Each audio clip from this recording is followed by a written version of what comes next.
Let's talk about it.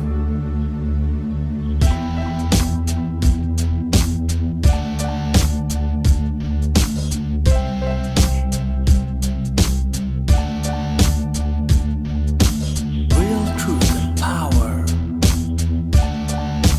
Health. Wealth.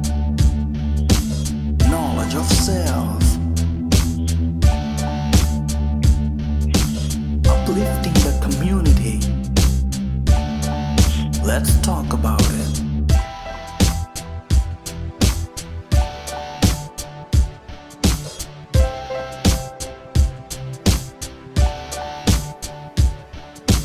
Real truth and power.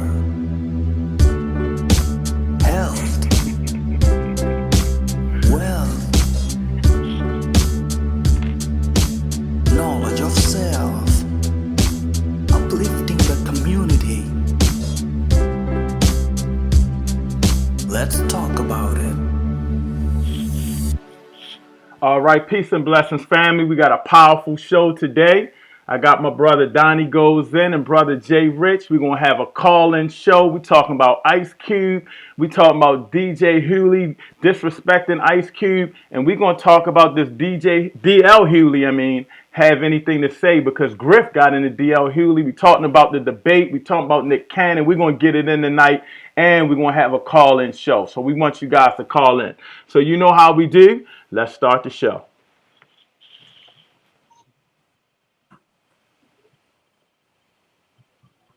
Hold on 1 second.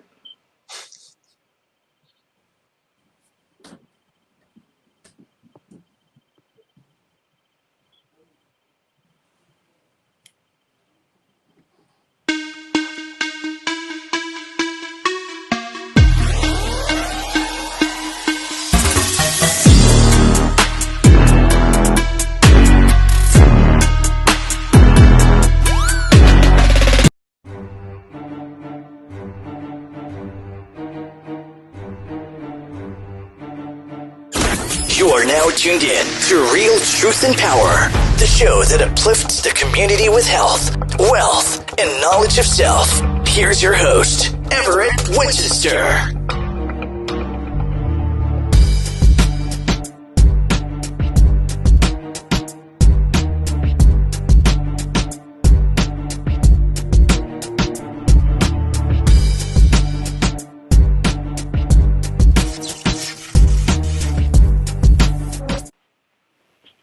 All right, peace and blessings, peace and blessings. First of all, let me bring in my co-host today. And make sure you guys are here. Yep, can we hear y'all good? Say something. Hey. All right, wonderful, wonderful. First to my right, we got my brother Donnie Goes In, and to his right, we got my brother JRICH. So before I get into everything, I want you guys to see this video real quick, and then I want to get your input on this video. As you know, Ice Cube had what I believe he called a platinum plan. I think that's what it's called. I can't remember what it's called. Contract with Black America. Contract with Black America, okay. And he went to Trump. Did he sell out? So first of all, I want you guys to see this video about what DL Hughley said, and then I want to get your input. Hold on 1 second. It's a fantasy to believe that you can get this administration to do anything.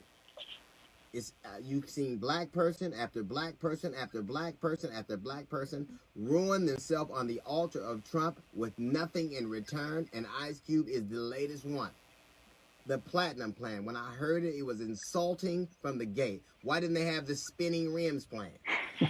We have a third wave of COVID coming right now, and he's meeting with the dude that gave us 3 Fridays. You can always tell the seriousness and import of the meeting based on who was in there, based on what the topic at hand is. Yes, people are right when they say we have a lot of problems, we need a seat at the table, but we need the right people at the table. We need people from education, from finance, from medicine, from medical, from prison reform, sociology, people who have done this for a living and not made a couple of banging albums. Let me ask you something. Why is it that you will meet with Ice Cube, but you will not meet with the Congress to get a stimulus plan passed? Why is it you won't meet with Joe Biden in another debate, but you'll meet with Ice Cube? Why is it that you will not meet with the people who are trying to stem the coronavirus, but you'll meet with Ice Cube? And I'll tell you what it is. Out of all these meetings he's had with these black people, why are they always actors, comedians, rappers, and athletes? When you watch the RNC, do you see one ex-president, one governor, one foreign affairs expert? Have you seen them endorse him? You know why? Because they know he's a fool. And do you know why Trump picks the black people he picks? Because they are all entertainers, and that's what he thinks this is. All I have to do is show niggas a shiny thing, and they'll be distracted. The platinum plan. You could tell right away that he was working with somebody on that. $500 billion, where do you get that from? And for Ice Cube to say, well, I talked to the Democrats, but they said they couldn't do anything after the election. Let me tell you why. Because they don't hold the power right now. They don't hold the presidency and the Senate, and to get anything past that $500 billion that you supposedly got, who gives it to you? It's appropriated by the Congress, but the Senate has to pass it. Can you see that happening? They won't give money for airports. Airlines are closing, but I'll talk to Q. Schools are shutting down. People are close to being homeless, but I'll talk to Q. It is all for folly. He is one of my favorite rappers, and if we were talking about making a great album or some of the other projects he's done, that's all in. But to sit down with that man who only uses black people for caricatures, only for backdrops, only for photo ops, it is insulting. Yes, we need to be in the room, but it needs to be the right people in the room. People who have expertise on any number of problems that plague us. Any number of problems. And while you were meeting with, while Ice Cube was meeting, did he talk to him about how he's trying to suppress the vote? Did he talk to him about the fake ballot boxes they have all over the country? Did he talk to him about the poll watchers they're going to have that could potentially have violent outcomes with black people? Did he talk to them about how long our lines we have to wait in to vote? Did he do that? Did he talk to them about the way black women in childbirth died disproportionately? Did you have those conversations? You know why you didn't? Because that wasn't what it was for. The platinum plan. That's what we'll do. Right now, today, it says the Proud Boys, right now, they're planning a civil war if Trump loses. It must be something for Trump to have the Proud Boys and Boys in the Hood on the same line. When you got the Proud Boys and Boys in the Hood, yep, that was a good day. That's a little note from the GED section. We got a jazz report coming up in 15 minutes. It's the D.L. Hughley Show. Wow. Wow. Wow. Wow. So, I'm going to start with you, Donnie Goes In. What are your thoughts? He was saying a lot of deep stuff and a lot of stuff he might have been right on, but I want to get your input first. Do you think, first of all, Cube should have even went to Trump right before the election because you know they're going to twist things up? And do you think D.L. Hughley is right? I mean, it was so much to unpack in that 2 minutes right there. I don't know, by his same logic, he shouldn't have been speaking on it either. He the same dude, first of all. He's a comedian. Like, who are you to be the analyst if you saying a rapper can't do it, but you a comedian? Y'all the same people. So I don't know. I mean, but I do think he should meet with whoever is willing to meet, because I'm tired of our people throwing our vote away. Now let me ask you this: do you think he was manipulated? Now there is some things. He has the big three business. You know, he has the big three business. His partner is one of Trump's associates. I heard best friends, or they like real tight business partners. Do you think he was manipulated to even go into Trump? Should he have just waited? Because you know it's real sensitive now with this voting. And as soon as he went to them, they put it on Twitter and everything. You know, we working with Ice Cube. Do you think he was just a pawn in the game and they used him?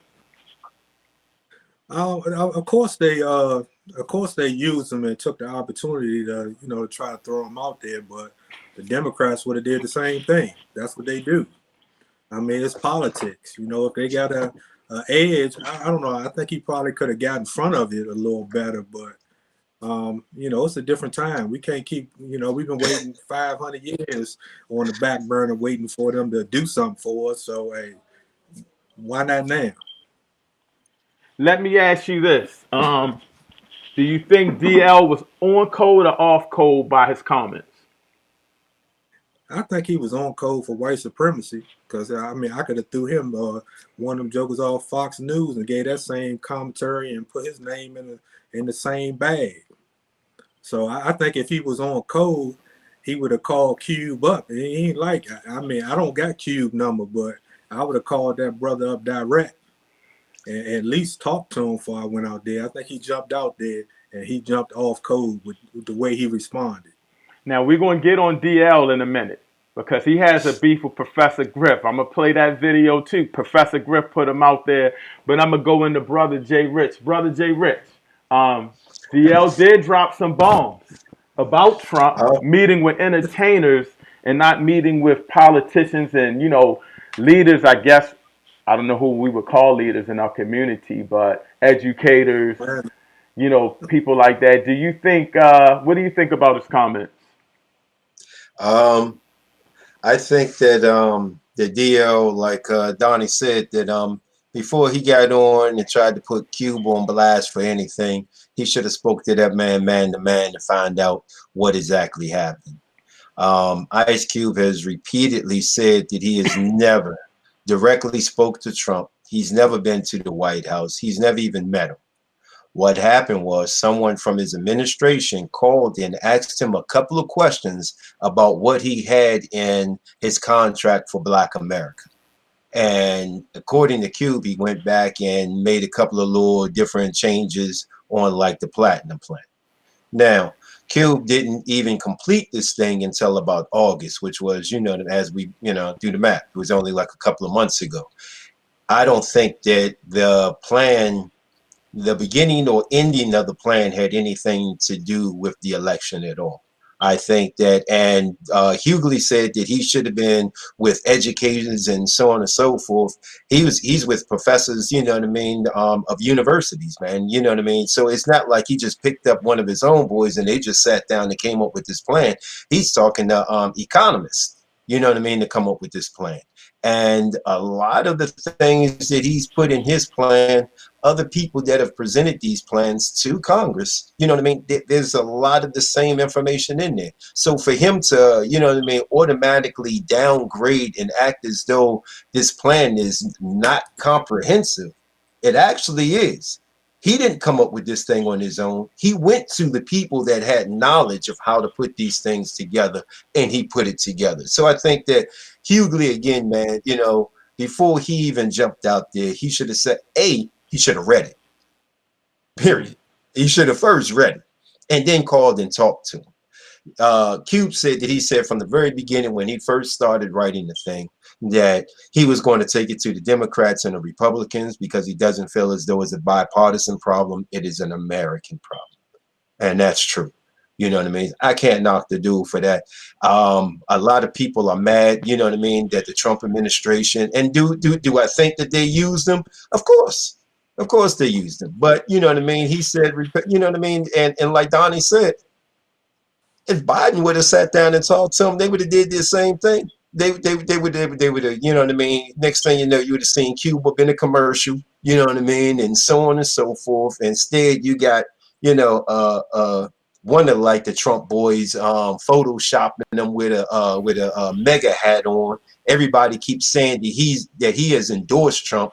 Not once has he ever told anybody to vote for Trump or that he is voting for Trump. The whole time he's only said one thing, and that is we need to get more for our vote. And I can't knock that dude for trying that, man, because as Trump, I know we're gonna get into the debate, man, because that dude is funny, man. That dude is hilarious, man. But he makes a point. Biden has been in office for almost in public office for almost 50 years. Where has his plan for Black America been outside of incarceration? You know, so everybody wants to jump on Cube. My thing is, instead of knocking him for sitting down and talking to somebody in the administration just to answer questions about his plan, nothing about we're going to implement your plan, nothing about, oh yeah, you know what I mean, we want to work with you on your plan. We have a couple of questions about your plan, and I think that that has been seriously misconstrued. The other thing is, why are we putting it all on him? If you sat down and you read the plan and you looked at it, you tweak it, you take it to your city council, you take it to your county council, you take it to your state representatives. It's up to us. Now we have a plan. And he's not the only one that has presented a plan. Now we have a plan that we can build our own blueprint for our own neighborhood. So if we should be thanking this man and taking it to our city, to our counties, to our state legislation, and putting the pressure on him. If you don't like him going to Trump, then you need to be at your next city meeting, your next municipality meeting, presenting this to, you know what I mean, to the city council. If you don't like him to go talk to Trump, then you need to pick it up and go and do something with it. I'm gonna let you go, and then I'm gonna let Donnie go. Let me ask you this: should he have waited? Was he a little manipulated? It's an election. Should he start a little bit like, I gotta watch how I go about this? And do you think Trump's even going to do anything with this plan? I mean, that's my thing. Let's be honest here. Let's be honest here. You went to Trump, but is he really even going to do anything? And was he thinking like, man, they're going to use me? This is the reason I'm saying that is this is a critical election. Critical. And he has to move swiftly. But go ahead. What's your input? Go ahead. Whatever. I want to ask you a question as well. But he said that he was going to take it to Biden. And it said the Biden team sat down, talked to him, and was just like, you know what I mean? We like, what did he say? Like 85% of your plan. Let's talk after the election. You know, then you have Trump that came to him. You keep saying he took it to Trump. He said he was going to take it to Trump, but someone in his organization actually came to him. Well, hold on. You do know his business partner is affiliated with Trump. Do you think that guy manipulated the situation? I'm not sure if he manipulated the situation or if he actually made it possible for whoever it was in the administration to contact him. That may be possible. But you know what I mean? Let me ask you this, and I asked you this before, whatever, but straight up. How often do any of us sit down and come up with some type of economic plan and the president reaches out to you to ask you questions about it? So no, I don't think that it had any them finishing it or getting to the point where it's at now. I don't think had it may have had something to do with the election, but let's be honest, man.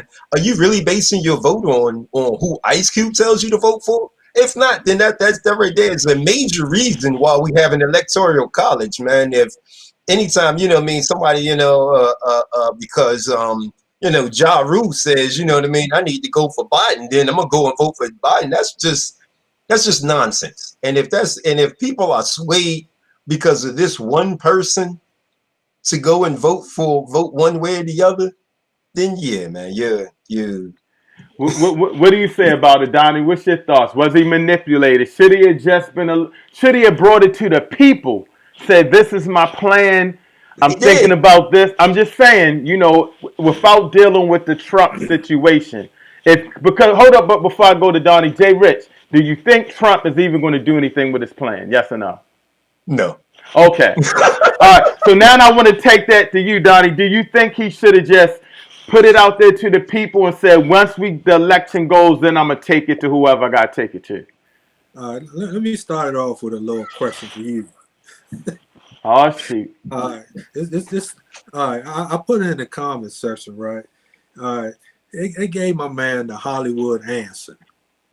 How many times did the Joker tell you don't call me, I'll call you. We'll get to you later.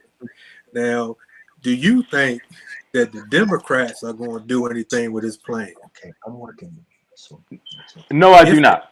No, I do not. No, I do not. What do you got to lose? That's first of all. You're making a good point.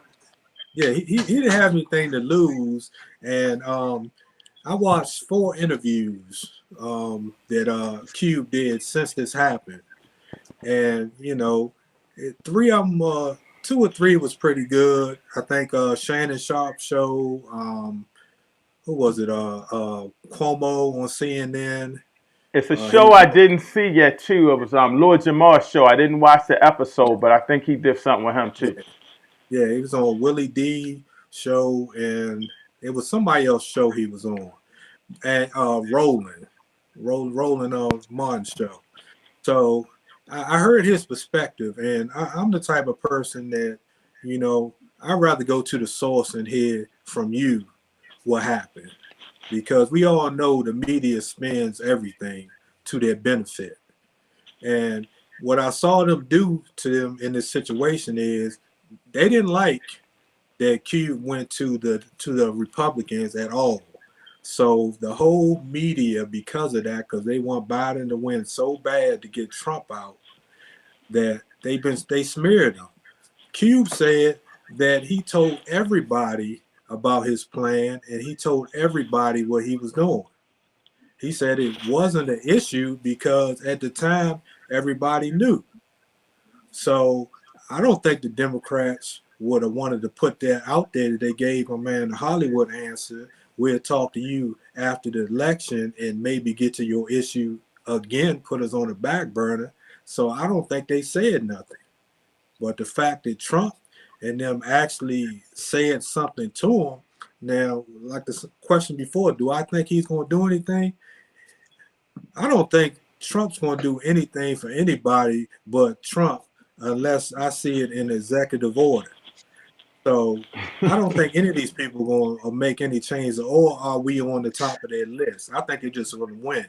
And once again, 4 years, 8 years later, every 4 to 8 years, black people, we the scapegoat. They want us to come and save America again, like we the the superheroes in this. But we get no justice or concern any other time. So no, I think Cube, I think he did what he's supposed to do. He's put the plan out there, and everybody had an opportunity to. And I think they just shamed now because Trump and them said something about it. Now, before I want to talk. Hold on, Jay Rich. I'm gonna go to you to close this session out, but I wanted to before I go in, because we're gonna stay on DL Hughley, because, like you said, we think he could have handled it differently. He's been making a lot of Broke the man statements. code. Yeah, he's making a lot of statements. Before I go into this next statement, go ahead and what was you gonna say, Jay Rich? Is he a top 10 rapper, Ice Cube? I think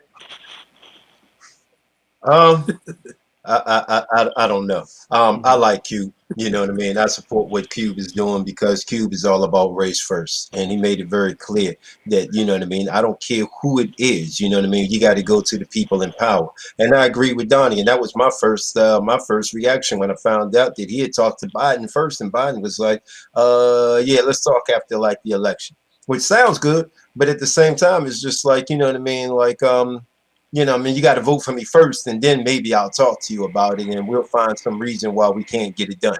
You know, Biden has been in office a very long time, man, just as long as all of us have been alive.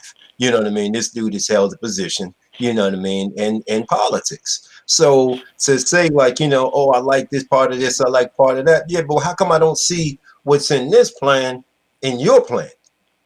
How come I don't see you adjusting, you know what I mean, your little 3, 4, 5? You like I want, you know what I mean? I want you to understand that Cube's plan is much more in depth than than Biden's plan or Trump's plan.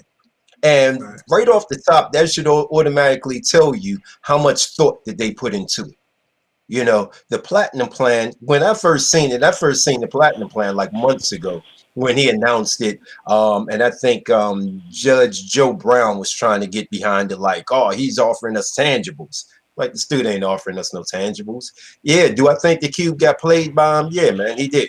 I do believe he got played by him. Do I think that he did the right thing? Absolutely, positively, because as much of a clown as we think that Donald Trump is still a world leader. As much of, you know what I mean, that we can't stand, you know what I mean, or a lot of people can't stand that this dude is in office, you know what I mean, he is still a president.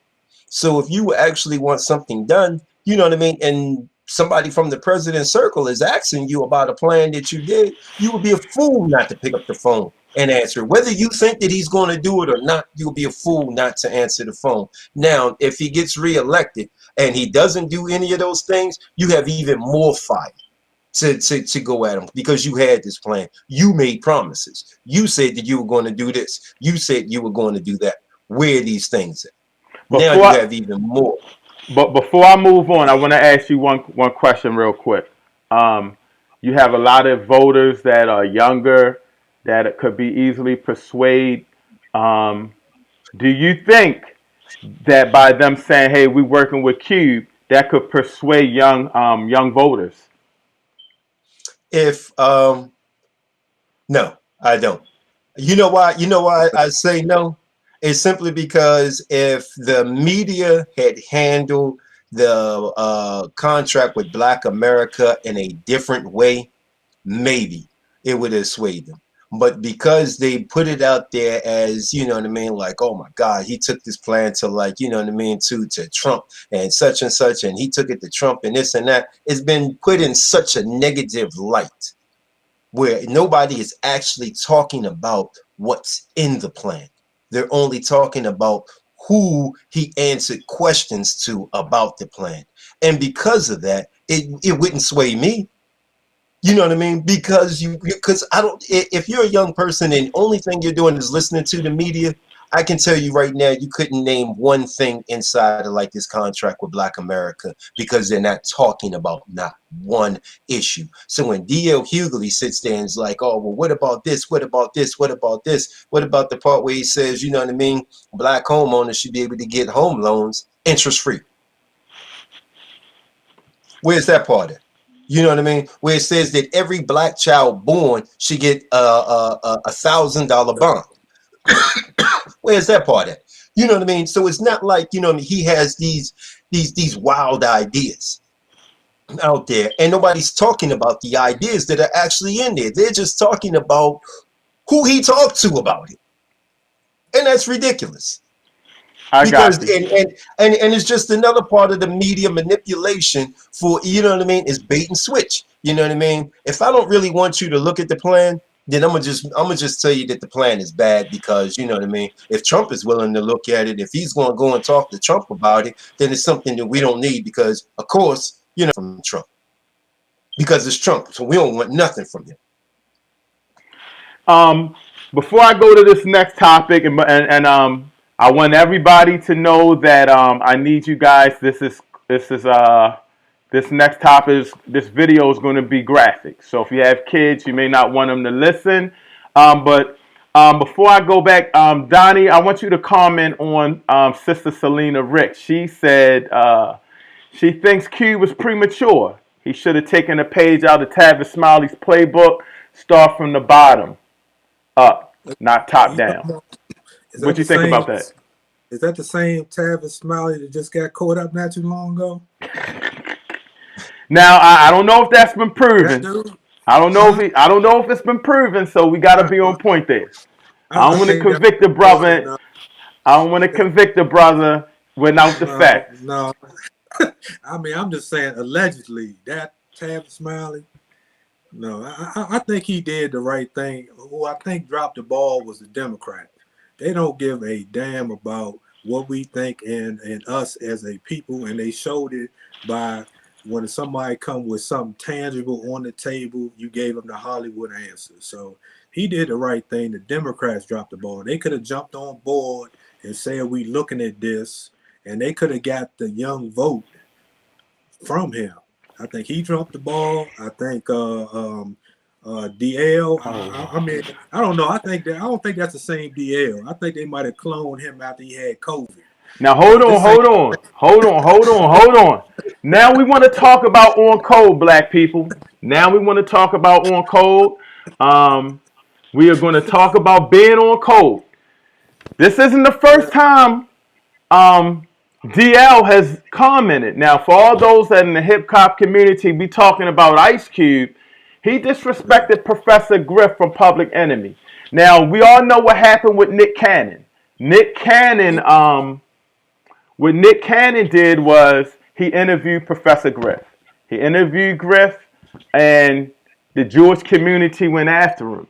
So DL Hughley was commenting on a show. I think it was Vlad TV or something. So let's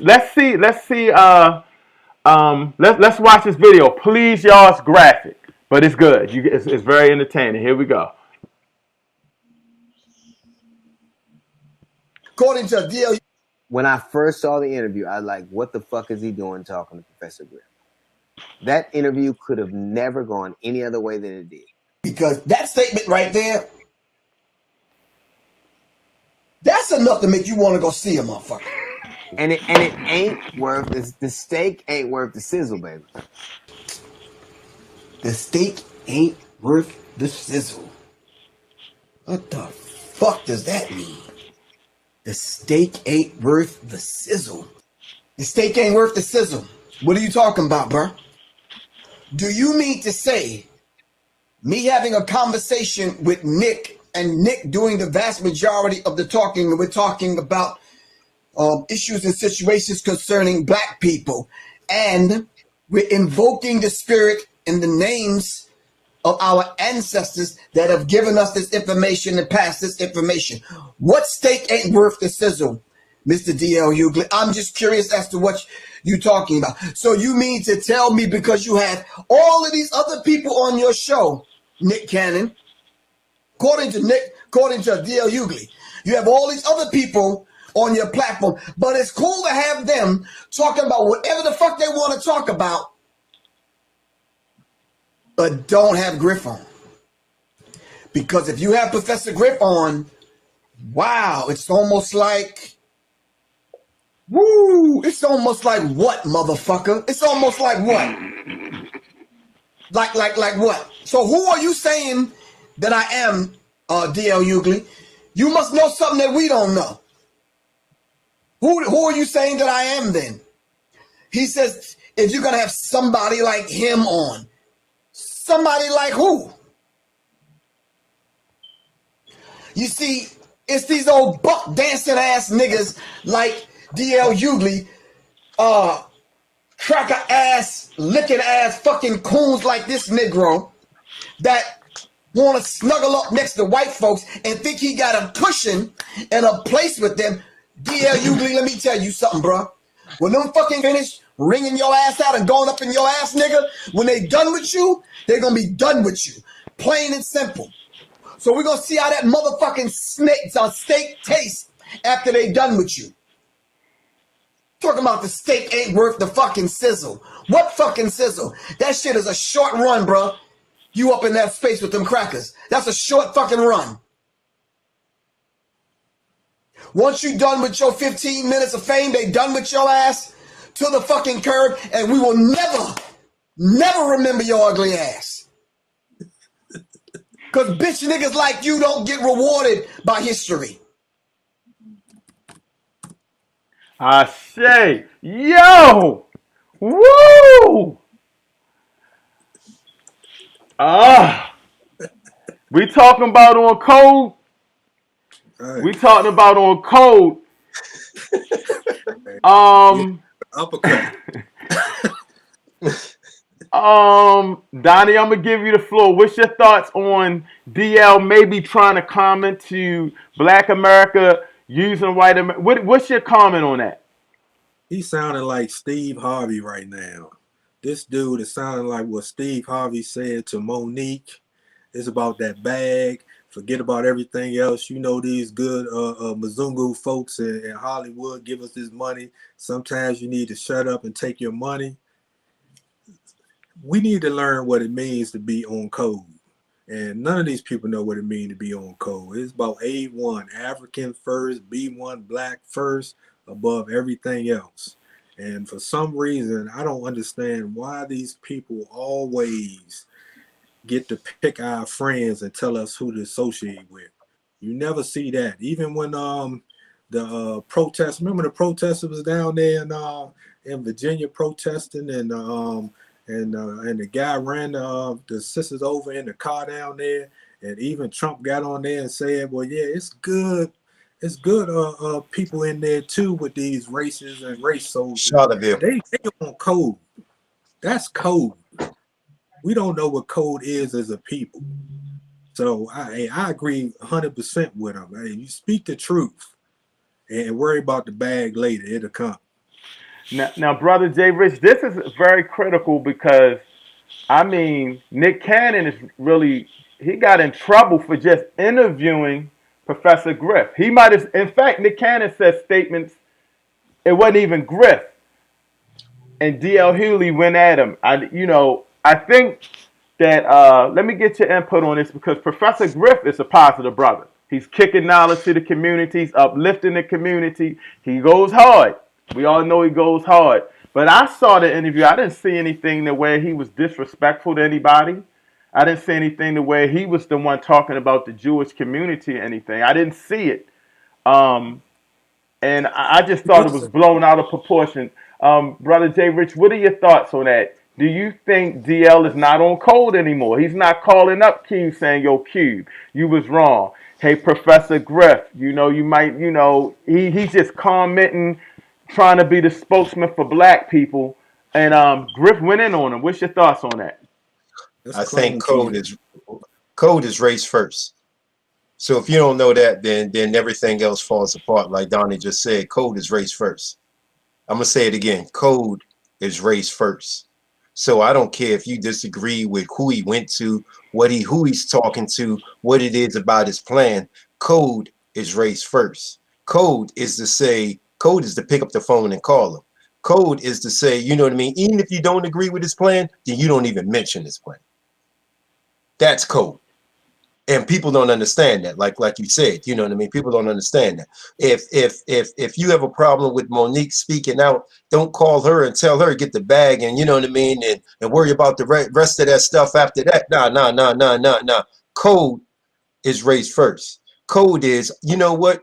I'm gonna stand by you. You know what? Because we all need to be respected up in here. I'm gonna stand by you because you are actually fighting for something that we all need.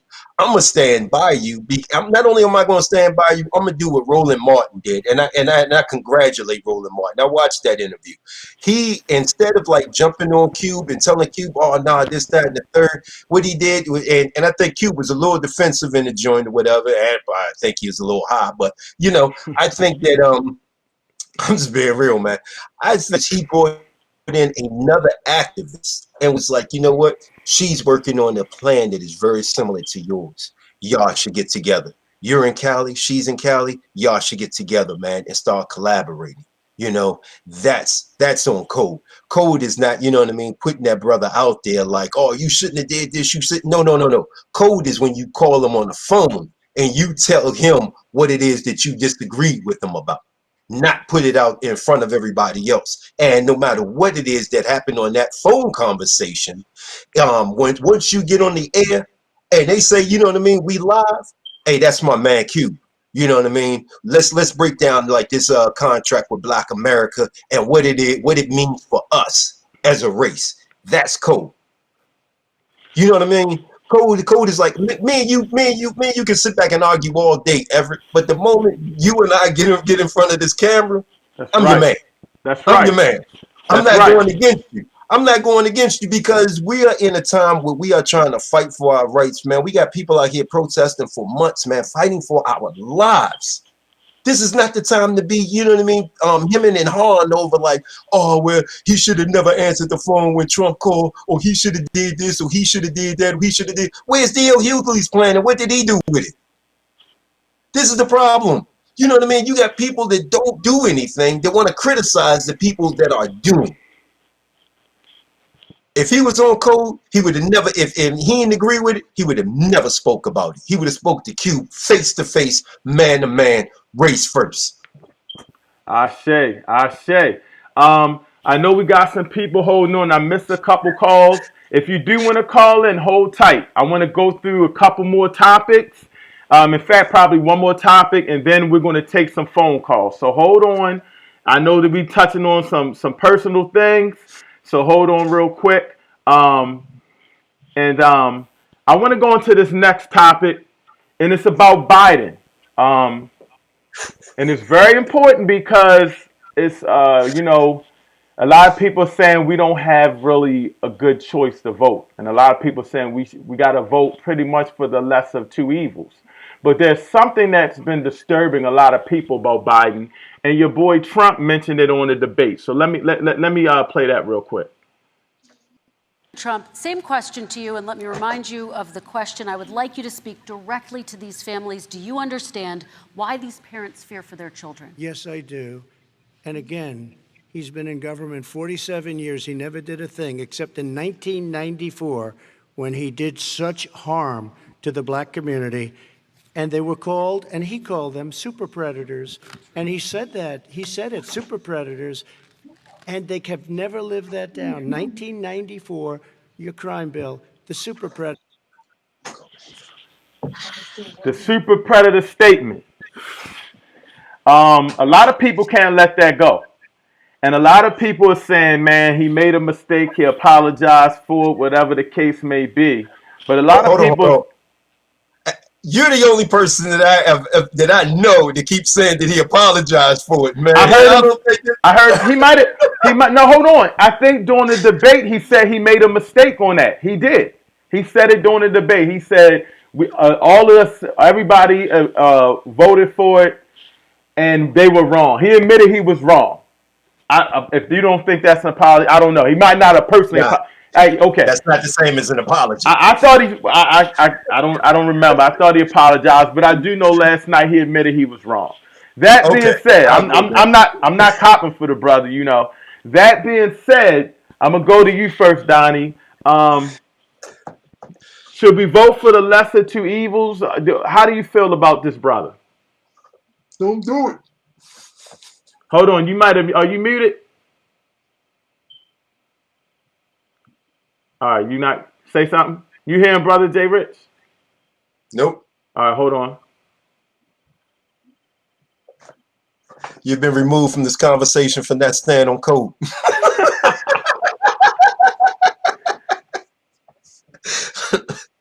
It says you muted yourself.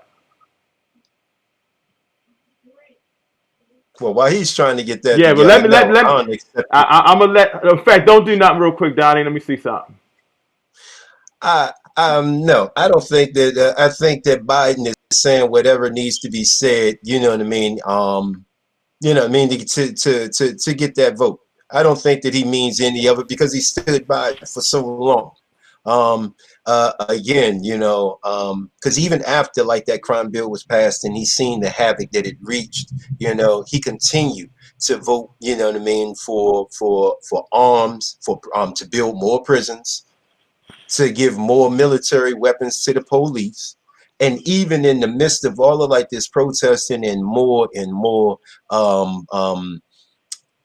people dying at the hands of the police officers, this dude gonna come through with like a statement like, I think they need more sensitivity training. Come on, man, stop. Which just tells me, you know what I mean, that you're not you don't care, man. You know what I mean? You're not looking to reverse any of this stuff, man. It's ridiculous, man. And you're just saying, you know what I mean, that you felt bad about it now, you know, because you want that vote. But if you weren't, you know what I mean, running, then you already had your seat in Congress still.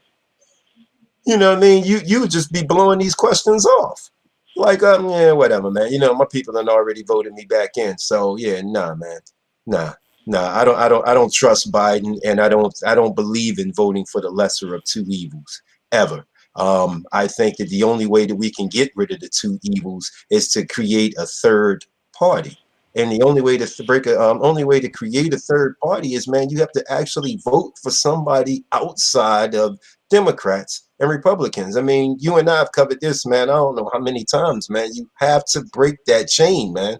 I know habits are hard to break. Hold on, brother. Hold on, because you buck dancing a little bit. So I gotta go to the point. I don't want you buck dancing. I don't want you buck dancing. Let's put this all on the table. And for all those that want to call in right now. If we do have calls, I'll look at the call log. If you want to call in, the number is 877-944-8020. We'll get you right in. And I'm sorry if I missed you early. If you do want to call in right now. 877-944-8020. You saying you don't trust Biden. You saying to vote for somebody outside or something. Well, we missed that boat. We wasn't ready. We dropped the ball. So what are you telling the people to do? Not vote? Vote for Trump, vote for Biden. I mean, I'm lost here, brother. Talk to me. Don't buck I said that. don't. You Anybody said buck that? don't So I vote? told you don't. No, I never said don't vote. I always say go and vote. You should vote every single time because it's more on the ballot than just the president. More on the ballot than just the president. You know what I Oh, yeah. mean? Hold If on, you hold on, don't vote, hold on, brother. I ain't talking about what's on the always vote. ballot. I'm talking about the president. Always vote. For the Who president, should the people vote for if you can't trust Biden? If you can't trust Biden and we feel like Trump's a racist, who should they vote for? We got to vote Right now. now, We got to make a point. Don't buck dance, brother. Who should we vote hey, for? there's a Green right now, Party, there's a Libertarian Party. There are more parties than just the Democrats and Republicans. And the only way that those parties are ever going to get funding is if they get 10% of the vote. So as long as you keep pouring your votes into this one party system of Democrats and Republicans who work together hand in hand to make sure that we are disenfranchised and that we will never ever gain anything in this country, then you know what I mean, we're basically voting for the evil. Period. It's not a term of the lesser of two evils. You're voting for evil, no matter which one you pick. So you have to pick somebody else at some point. That's the only way that we're going to get political power is to put our power behind a group that is going to support us. And it has been very clear from the very start of the Democrats until right now, this very second, that they don't support us. It's been very clear that the Republican Party does not support us. So why do we continue to support them? Again, man, race first, man. We need to go into and change the way that the Green Party operates. The Green Party wants to be in the political realm. Okay, we're going to get behind them. We're going to vote Green Party down the ballot. Now, when they get in, then we're going to go to them and be like, yeah, you know, if you want to get elected, re-elected, I'm gonna need this. Now, I'm gonna need this. I'm gonna need this. I'm gonna need this. I'm gonna go to you in Only one way you're second. gonna I'm gonna go to you in 1 second, Donnie. But I gotta clear this up. The elections are going on, and I'm sorry. I'm about to log back in the call log, y'all. So I'm sorry. Nobody called in. I shut it off. I'm gonna call it back in. My bad. So give me 1 second. I'll let you know when to call in if you want to call in. Brother JRICH, I don't know about no Green Party, nothing like that. We know And what's that's what's going called an on. educated voter. Hold on, Brother JRICH. We are at a crucial point in history. You telling Same people thing they to said are 4 years ago. I know, but are you saying vote for Kanye? You know that Trump gets And you know elected. they said it 8 years ago, right? I'm And they just said it saying. 12 years ago, right? I'm just saying. I want to Because make this is the sure. most important election of your life. I want to make sure I'm on point. You telling the black people to not vote for Biden and not vote for Trump, to vote for Kanye. Is that what you telling me? Because I'm confused here, brother. Because you know we vote for Kanye, Trump wins.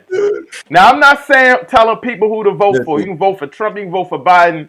Whatever vote for, what's in my heart is what's in my heart. But this is a critical election. They talking about a civil war if Trump loses. But he's probably gonna win if we don't put a vote in. So where do we go let, from here, brother?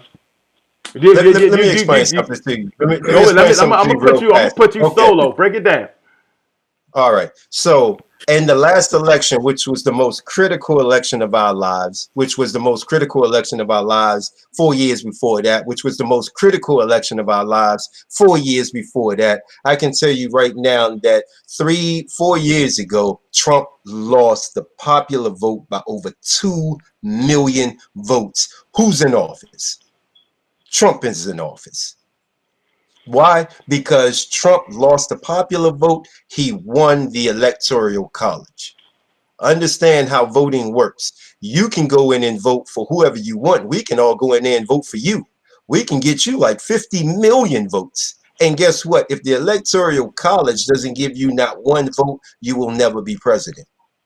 So understand that. So understand that even though Trump lost the popular vote by 2 million and he still got in, what makes you think that he isn't, you know what I mean, winning in the same states that he won in 4 years ago.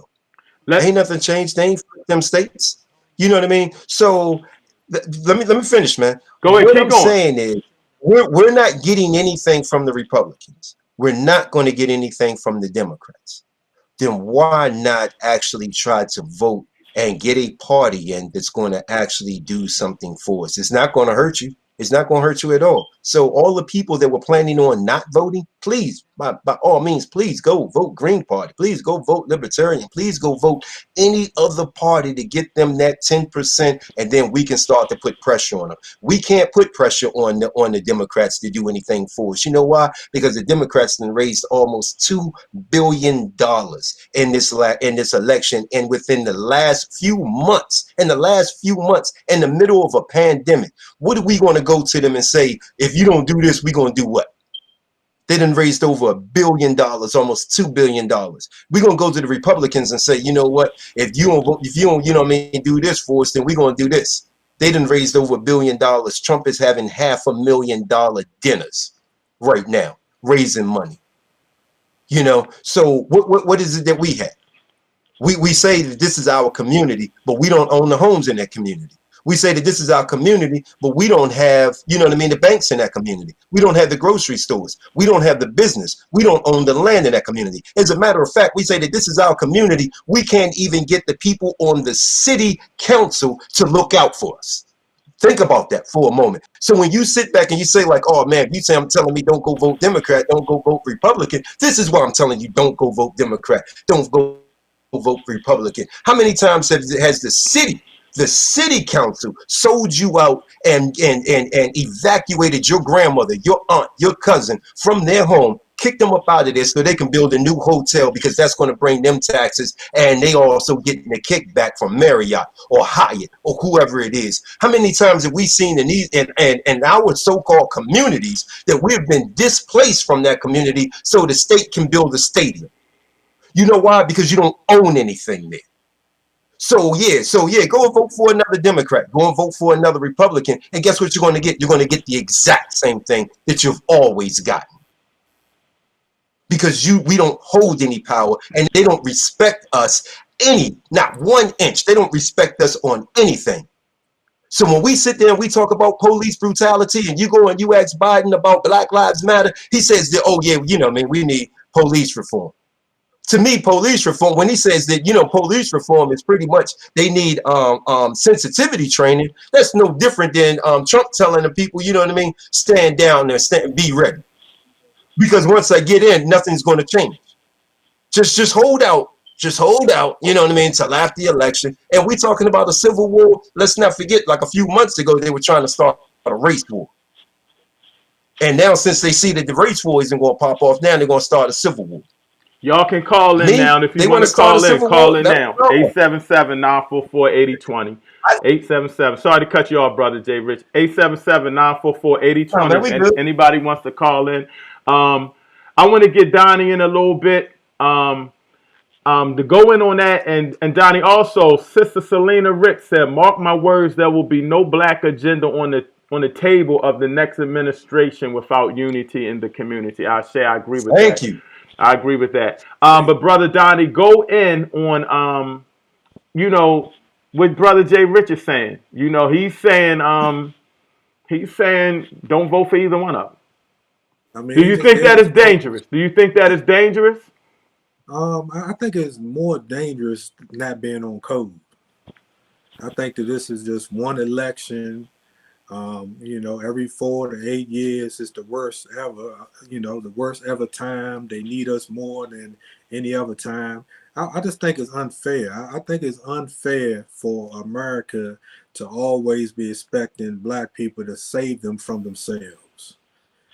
All this started because they chose Trump. They voted Trump in here. They wanted this guy. You got him. So I said 4 years ago, y'all gonna get what y'all deserve. Now y'all need to suffer because y'all was mad because we had a black president.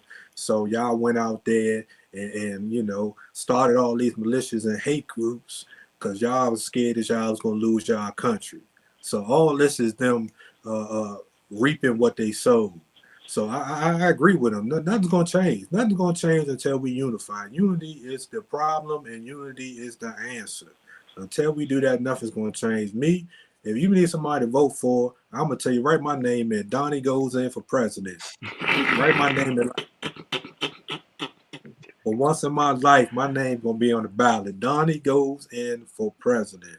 And you're gonna get the same thing from me that you the same thing you're gonna get from Trump and the same thing you'll get from Biden. None of these dudes are for you. And as a matter of fact, let's just go real quick on I'm not gonna talk too long, but let's just go on a numbers game, right? Black people, we are 13.7% of the American population, and every 4 years they think our vote's gonna make a difference in who gonna win the election. The numbers don't even add up. If 100% of black people still went out and voted in every election, 80%, almost 80% of white people would have to have came out and voted or not voted to win the election. This is not even our fight. It's time for us to step back and let them fight amongst themselves, because we done been through it. You can't say Trump is a racist. He's an all-out racist, but Biden is no better. If you do Biden's history and see, and James, you didn't give it all. Some of the stuff this dude has said and done since this 50 years been off. This dude has even did eulogies at grandmaster KKK people funerals, and he said it's okay. I can work with anybody. This dude is not the dude. I wish I knew what he was and what his record was when Obama was in. He got a slide because we wanted to see the first black president. But I wish I'd known this dude's record then. This ain't the dude. But I'm not going to tell you who to vote for. I'm struggling right now if I should vote for being shot to death or being stabbed to death. Which one is the best? Because that's our choice. I mean, death by stabbing or death by, that's our choices right now. Because unless we stand behind something like what Ice Cube was talking, a contract for Black America or something tangible, then we're going to get the same thing. We're going to be here.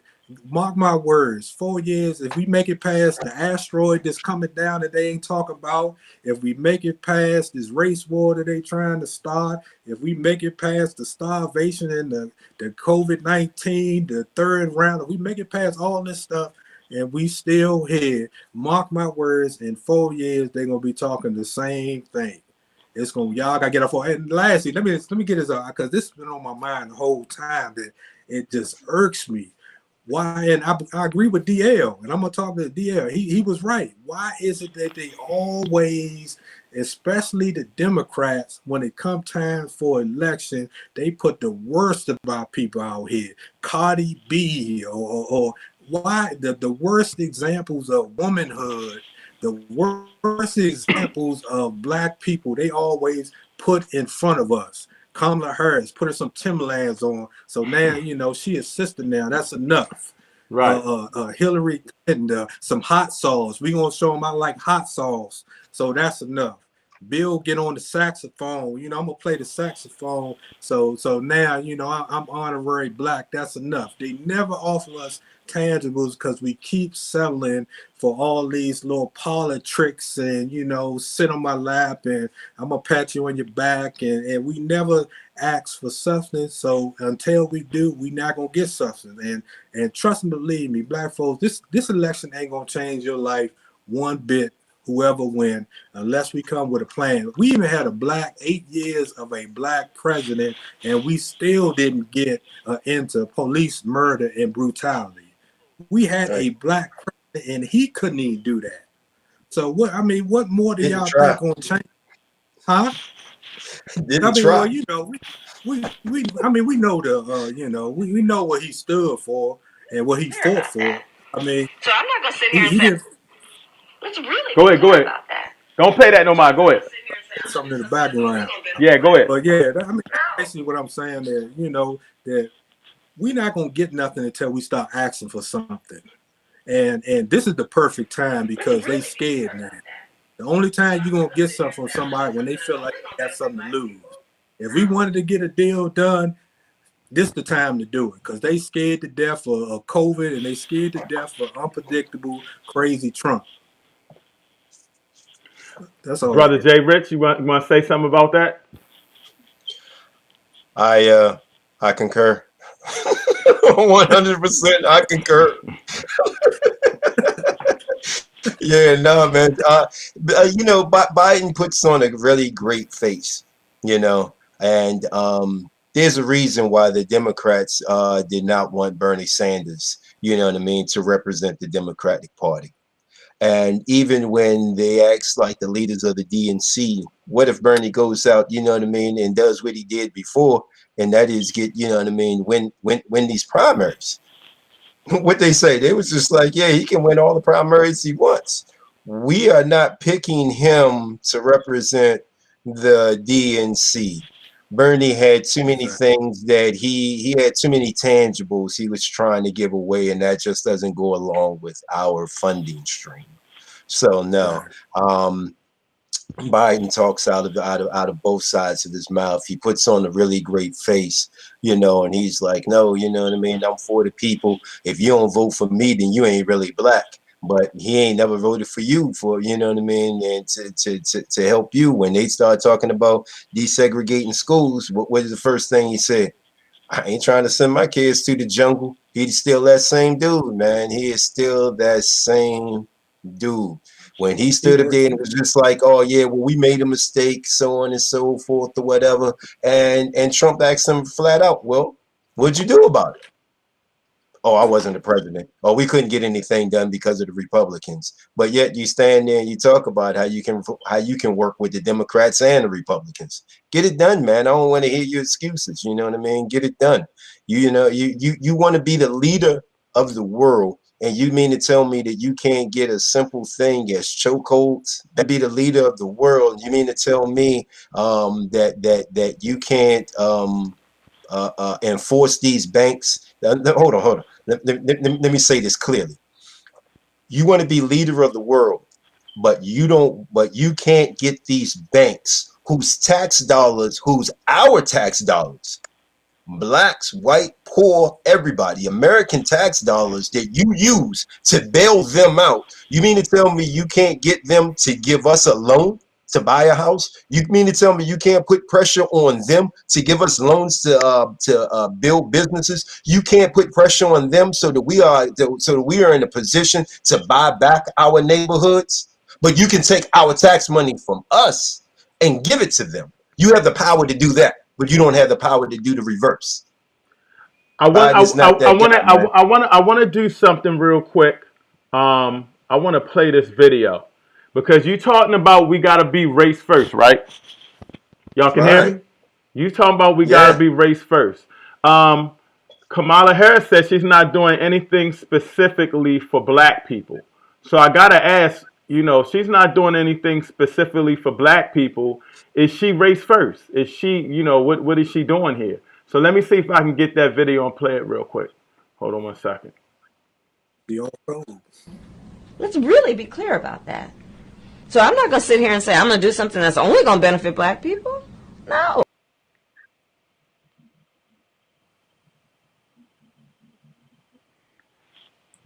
Let's What do look y'all it up. think about that?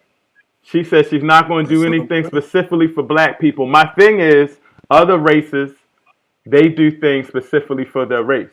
If I'm running for election, I'm going to look out for people that are struggling in my community so we can get the upper hand and get on a level playing field.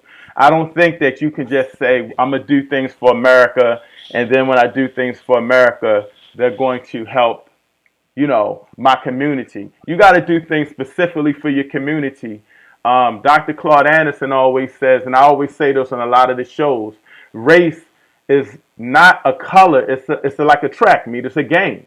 And we're racing for economic power, political power. And right now, if this was a track team, we wouldn't even be on the track. We'd be in last place. We're losing the race. In order for us to get on top and on a level playing field, we must start looking out for each other with a race first mentality. So she's saying, when I pass laws for America, they're going to help black people too. But other people in other cultures, they go in and say, we're not going to vote for you unless you do this for our community. So she specifically, being a black person, she specifically said, I'm not going to do anything particular. I'm not going to do anything particular for black people. So what's your thoughts on that? What's the You difference can go between first, Donnie. Go first, Donnie. what's the difference between her and Trump then? I mean, if we're gonna go on record, all we have to go on is records. I mean, hindsight is 2020, like that clip right there. All her policies when she was the AG of California and everything she's done, her and Biden combined have done nothing for black people, and actually have done far worse than Trump can ever do to black people in 20 years of being president. But she's not on code on that point right there. But I understand what it is. Anytime you black running for office and you trying to get elected, you can't offend your good Mzungu, and I'm gonna use some code for you, Mzungu constituents, by saying you're gonna do anything specifically for black, and specifically blacks who are descendants of slaves, slavery in America, which is a distinct group.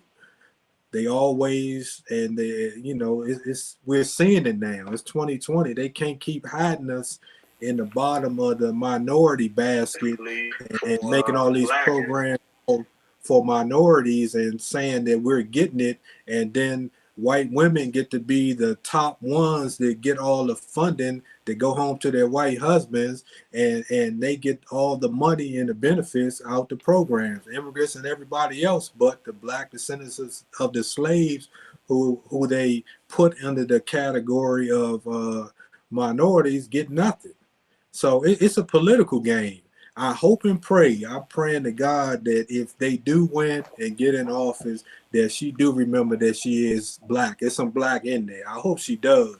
But I have a hard time with a person that won't even claim their black father, and all I hear about is your Indian mother, and her father was I believe he was a professor or something, and I forgot what he studied in, but from what she makes it seem like she was a single parent. She don't even claim her black father until it's election time. Her family don't represent it, a black family. I didn't even see no black kids in her black family. I don't see nothing that says that in her character or in her actions that says she in support of black people, other than now, some Timberland boots and I'm black and I'm gonna get in office. Matter of fact, she even worse because she called Biden out as a racist when she was running against him. She called the man out and said it was him that desegregated the schools that affect her. And I'm gonna hit you with the last what? It don't even say black on her birth certificate. It say white. So I this fast what they have because she's black. Now I mean, we know the one drop rule works. We get that, and she's black. I'm not saying that. I don't think that's a Well, debate you we need to said see if she's black or not. it doesn't But say. She has like a white father or something. Correct. no, she No, has father's White black. mother, white West mother. Indian. What's She got a Jamaican father, I Indian. believe, and what? I didn't. West Her birth. And Indian. an Indian mother. What's her birth certificate Yeah, say? When you say right. Indian, are you saying West Indian or Indian? Indian, I Okay. All believe. right. Okay. But they it's classified as white on the birth certificate. The more of games they play. So her birth certificate don't even say black. But Wow. I mean, I didn't know that. I'm fine with that. I mean, I don't have a problem with that as her, but I'm just saying her record, if that's what we going on, in hindsight, her record doesn't say that she's gonna go out here and do a lot. She even said out her mouth, like the clip you said, she's not gonna do anything specifically to help black people. So why would we specifically vote for you in office? I mean, it may be a good thing because you could. I don't know if you can tell, but Biden is going senile or something. This dude got up in a speech, and this dude said he was running for governor or something against Mitt Romney or something in one of these speeches. Man, this dude is losing it. They hold this dude together to get through this election to get Trump out of here. This dude is senile or he got something going on health wise. And I know y'all didn't hear it because I just started talking about his son and that laptop. They was talking all that colluding with the Russians, but his son was getting money, and Biden and the whole Biden family was getting money with that power company in Russia that they trying to keep up. Yeah. Shout So out to Big Old Facts. What's good? Everything's good. I'm gonna cut yeah. the line, so I know we got a few people on hold. But if you want to call up now. And I'm gonna shut it down. I'm gonna wait Yeah, till I'm, my I'm gonna minutes shut is up, off. man. But if y'all want to call up now and let your voice be heard. What's up? What's up? Big Old Facts. Um, Let me ask y'all this. Do you think as black people, we should have just went out, somebody should have just said, hey, this is what we want? And I think Charlemagne from the Breakfast Club said that to Trump. What are you going to do for black people? Something like that. And that's when he mentioned that. Do you think we should just come out and say, look, this is what we want? Are you going to give it to us or we not going to vote for you? You can go first, Exactly. Donnie, and then I'll let Brother J. Rich I go think in. that's exactly what need to happen. Is something. I mean, I don't want to keep talking about Ice Cube, but I think that's exactly what we need: a plan put together by some scholars and put together. This is what we need, and it needs to say somebody need to sign it before the election, or no tangibles, no vote. That's where we at now. We don't, we gonna survive. Black people, Trump might want to be a slave owner and might be a racist, but black people, we don't survive presidents that actually own slaves. Or like my man Judge Joe Brown said, we done survived floods, animals, fights, weather, typhoons, slavery. We done came through all that and survived. We're gonna survive another 4 years. Will they survive it, or will America survive intact? I don't know, but everything they're trying. I give you this. This last one, folks, shut up. Your man, what's my man, the 700 Club dude? Did you see him? He made this prediction Jerry that Falwell or one of them. Pat Robinson. Hold He on. What'd he says say? What'd he say? he said that God told him Oh yeah. that Trump was going. He'd have prophesied. Now I'm telling you, Pat Robinson, to your face, as a man of God, that if your prophecy don't come true, then you deserve the fate of a prophet in the Bible. But because if you gonna lie on God and say God told you Trump was gonna win, and he said about 3 wars were gonna start. The race war was gonna start. China was gonna get in that thing with China, and I think it was 2 other places that was gonna happen. He just predicted. So they hit it everywhere. I would have been shocked if he said God told them that Biden was going to win. Then I was like, man, maybe God told you that. But none of us is shocked that a Bible Belt 700 Club pastor said God told him that the Republican was going to win. But yeah, this they hyping all this stuff up to get everybody scared. And try to force us. Like I said before, the numbers don't even match up. We 13% of the population. They're not gonna keep blaming black people for 80% of the vote. 80% of them not voting. Wow. Y'all touched on something I want to touch into. The Proud Boys. And Yeah. this is why I really want to say how important it is to vote and how important it is to watch Trump more than ever. The statement, and I want to make sure I got the statement correct. Stand down, stand by. And the Proud Boys saying if he loses, there will be a race war. And just by that, now we talking dangerous. It's like if he wins, we were scared of the race war. If we vote for him, there will be a race war. Are we ready for a war? And where we at with that? Go on in, brother J. Rich. I'm gonna give you the floor. Go on in. Yeah, brother. Are you ready? You ready to fight? Hey, we went to the range. I can't shoot like crap, but you wasn't that perfect either, brother. So are you ready for the war? To answer your first question, yeah, we went to the range, but we got a shotgun, my man. That short distance, you ain't got to be perfect. All you got to do is the same in their direction with that buckshot, my man. Shit. Second of all, Second of all, am I ready, man? I've been mounting up just like the Proud Boys, man, for years for this day, man. I'm not even going to sit here and lie to you. I've tried to get everything that I possibly could get my hands on in every single caliber I could possibly get my hands on. Then I took that knowledge that I had gained on trying to use firearms, and I called up my cousins and was like, "Hey, man, let's hit the range, man. We need to learn how to use these things." We need to learn how to break them down. We need to learn how to put them together. And then I put in then I gave them the knowledge of how to go and get them. You know what I mean? Not only protect themselves and their family. I think that we've moved a little bit away from like the race war more to like a civil war, because these cats are more mad about, you know what I mean, left wing, right wing.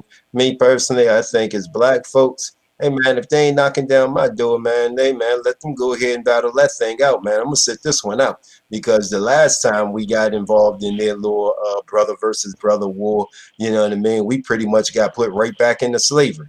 You know what I mean? No, we didn't pretty much get put back in slavery. We got put back in slavery, especially in the South. And don't just because I said especially in the South, don't mean that things were sweet in the North. You know what I mean? Just because you got paid a little more in the North, don't necessarily mean that you still didn't get the beat down. You still didn't get harangued. You still didn't get hanged. You still didn't get harassed. You still didn't get a cross burned on your front lawn. You know, that's what happened the last time we got into their little brother versus brother. And the first time that we got put into like their brother versus brother was the Revolutionary War, where they had us out there fighting, where only a small amount of us was even given arms, if they were given arms. And we helped them win. And what did they do? They kept us right in slavery. And then they turned around and took like our families that were already here, the Aborigines that were already here, and told them like, well, if you fought against us, then we kicking you out the country, and pushed them up to Canada. And then they tried to wipe out the history book, saying that we were never here in the first place. We all came here on slave ships. Can I get an amen out there, bro? Hey, look, man. Man, look, am I ready? Yes, indeed, I'm ready, man. I keep every scope, man, locked in on zero, man. Every scope locked in on zero. Every red dot locked in on zero, my man. But again, if this is going to be a civil war, then go ahead and let them handle it however civil they want to be. And we just sit back and make sure that we protect our families. And once they're finished doing all that they're going to do to each other, then we step up and be like, hey, now this is what we want, and this is what we're going to do.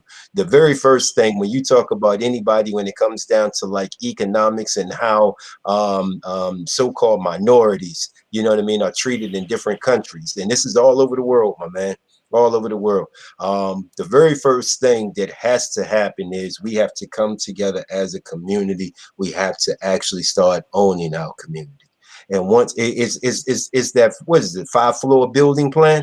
You know what I mean? It's the exact same thing, man. And it has worked for like the Chinese, you know what I mean, when they were the minorities. It worked for the Jews. It worked for the Irish, man. We have to first gain. And I mean, the Constitution says it all, man. You know what I mean? If you're not a business landowner, then you know what I mean, you have absolutely no sense country. And 300 and something, almost 400 years later, man, ain't nothing changed, man. If you are not a landowner, man, they don't really care. That's the reason why, you know what I mean, we sit here and we're like, oh, we need this, you got to come and do this, you got to come and do that. And they looking at you like, you renting, bro. You renting. Nah. I need to talk to the landlord, not the renter. You know what I mean? So we have to be landlords. I want to shout out to Coach Eddie Green, my brother Green. I love you, brother, Coach Eddie. I love you. He says, I want you guys to comment on this. Fear politics. We are in no position for a physical war. We are outnumbered and outgunned. We need to mind our business. And I think when he says we need to mind our business, we need to be dealing with race first, getting our stuff together, uniting, Yes. and you know, I mean, protecting ourselves. You know, be ready to protect ourselves, but we need to be building ourselves in our community and not worried about all of this stuff right now. I'm gonna go with you first, Donnie. What's your thoughts on what my brother Eddie said? Hey, I mean, I agree with him, and I agree with my man JRICH. You know, this ain't our battle. We need to sit, you know, like the Purge movie. We need to sit in the house probably for about 2 weeks after this election, and let them tear everything up they gonna tear up, because this don't have nothing to do with us at all. Win or lose, if they started. But I like to share something with you if I got like 1 minute. Go ahead, brother.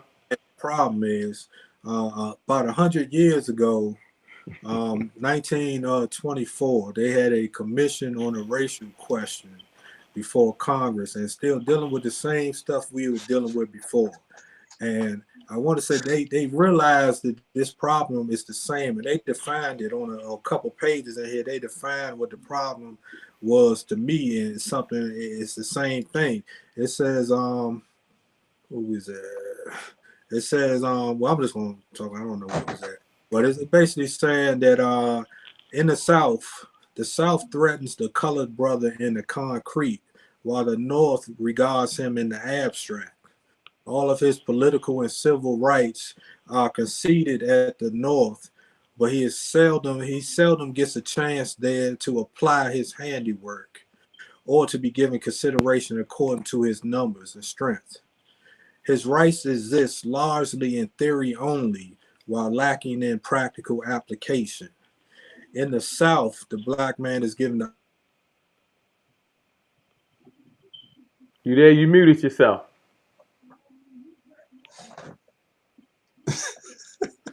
You was flowing too. Yeah. Try Yeah, going this up. was a doc. Yeah, Try this is go. a document written about 100 years ago, and it's still very pertinent Yeah, I want to hear what to he said. That sound today. powerful. That sound powerful. What he Yeah, was saying. when he comes back on, I guess he can finish. But what it's pretty much saying is that in the North, you know what I mean, that they sit down and talk to us, but our rights are only in theory. They're never yeah, actually practiced. You there, though? yeah, I'm back, and All that right, was the go ahead. most. You know how when some truth coming over the internet, man, they cut that plug real quick. Say that again. though. You was flowing. I want everybody to hear what you was Yeah, saying. Go into that again. yeah, every time. What was that? His rights exist largely in theory only, while lacking in practical application. In the South, the black man is given an opportunity to earn a living, while in the North, he is given a chance to spend it. But it goes on. But that's pretty much the end of the gist of what it's talking about. I mean, and this was 100 years ago.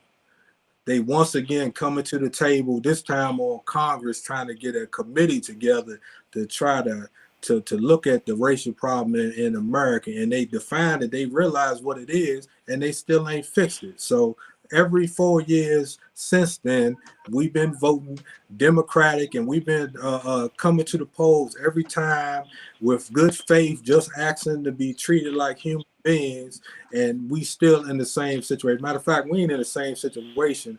I believe they say the needle hasn't moved an inch since then, but I think we're in a worse situation. They openly killing us on camera and getting away with it. I think the one officer, George Floyd, they just let him out and dropped the charges on it. They outwardly saying that they don't care nothing about us, and we worrying about Biden or is he worse than Trump?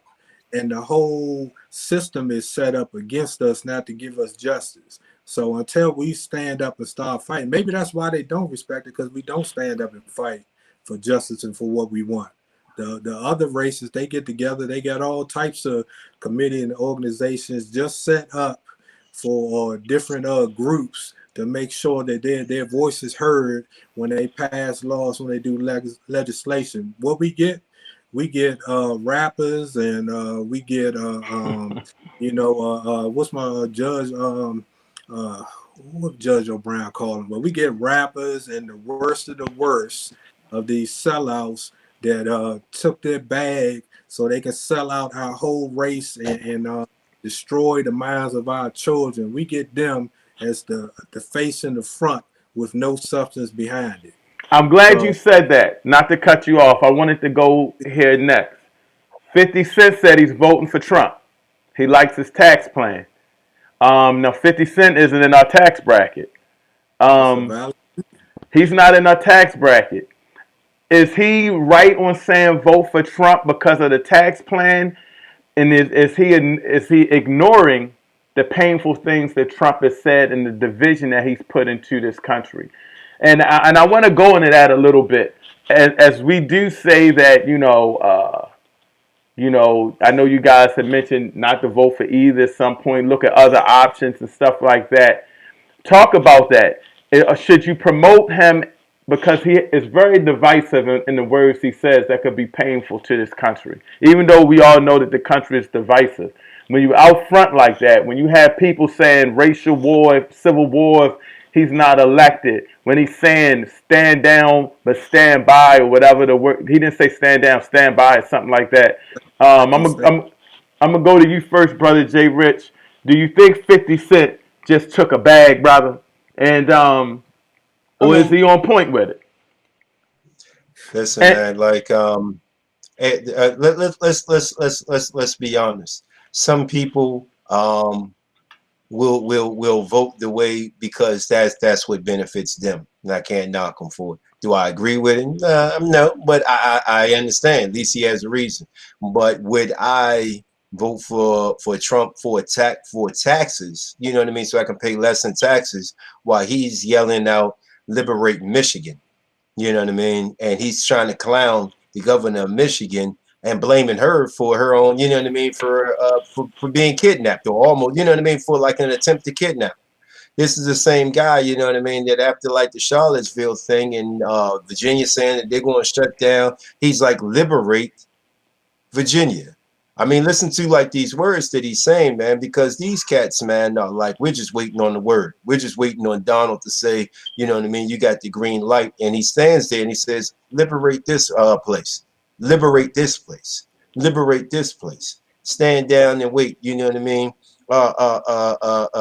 He sees somebody in the crowd, you know what I mean, black face in the crowd. And what does he say? You know what I mean? Punch him, smash him, get him out of here. You know what I mean? Do whatever it is you want to him. And for him to come out and be like, yeah, I'm voting for him because I like the tax plan. Do I think that he took the bag? I mean, yeah, I mean, 50 got the bag. 50 got bags. You know what I mean? But the way the backlash, you know what I mean, 50? I don't watch Power. So I don't really care. I don't buy, you know what I mean, vitamin water. So I don't really care. I don't buy 50 Cent movies. I don't buy 50 Cent music. I don't stream 50 Cent on any device that I have. So, you know what I mean? If you really want to get at 50, stop watching the shows, man. Stop supporting them. Stop supporting people that don't support us. So if I could get back to like when you was asking about like the whole Kamala Harris thing, people forget that Obama said the exact same thing. He's like, I'm not a black president. I am the president. Whereas when they were running for office, I forgot it was a Hispanic dude. I think down in Florida, he was running. He was like, oh, nah, I am going to be a Hispanic president. I'm going to look out for my people. And me and my uncle was sitting back looking at each other like, why this dude couldn't say that? Because there's an underlying thing, man, that goes on in America, you know what I mean, that they call systemic racism or whatever, that says that no matter what, we don't care who it is that comes here, who it is that prospers, as long as it's not these people.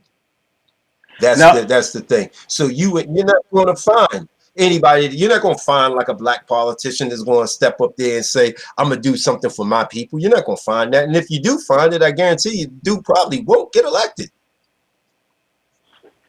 I want to add, I'm glad you went into that because, a lot of people take it real personal when you talk about Barack Obama. And I'm pretty clear on my point. I think, and I go to the movie The Butler. I don't know if you saw the movie The Butler. You guys saw that movie? When the butler's son was talking to Martin Luther King, and he was like, so what's your father do for a living? And he said, man, my father's a butler. And he was like, hey, brother, don't be ashamed of the butler. The butler is symbolism. He showed that a black man could be respectful and, stuff like that. And we needed that. I think we needed Barack Obama to show that a black man could do the job, be professional, be elegant, and I give that brother a lot of respect for that. He went in there and he had a tough job.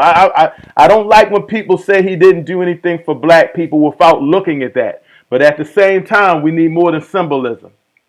He went in there with symbolism. Now we need a brother saying, hey, man, Yeah, I'm about to, we about to get it in. I'm for my people. I'm walking the street. We need a sure enough person that's going to push for black people. What do you feel when a lot of people say, I go with you first, Donnie. What do you feel when a lot of people say Barack Obama didn't do anything for black people? Um, I mean, in retrospect, I mean, I did kind of feel that way. But what I like what you said, the greatest thing that Obama did for the world is to show that in America, in this this capitalist, aka white supremacy country, that somebody black can hold that office. And I don't want to take that lightly because the image for 8 years, black kids, white kids, everybody kids got to see a brother hold that office, and that image, they're never gonna be able to get it out their mind. So for that, I'm truly thankful for him for showing us that. Now to the bad side, Uh-oh. policy. Uh-oh. I mean, you know what I'm Uh-oh. saying? That alone, that raised the bar for us, because I remember growing up as a kid, and it was always a joke that a black person would be the president. So that image right there goes a long way, but that's all we got.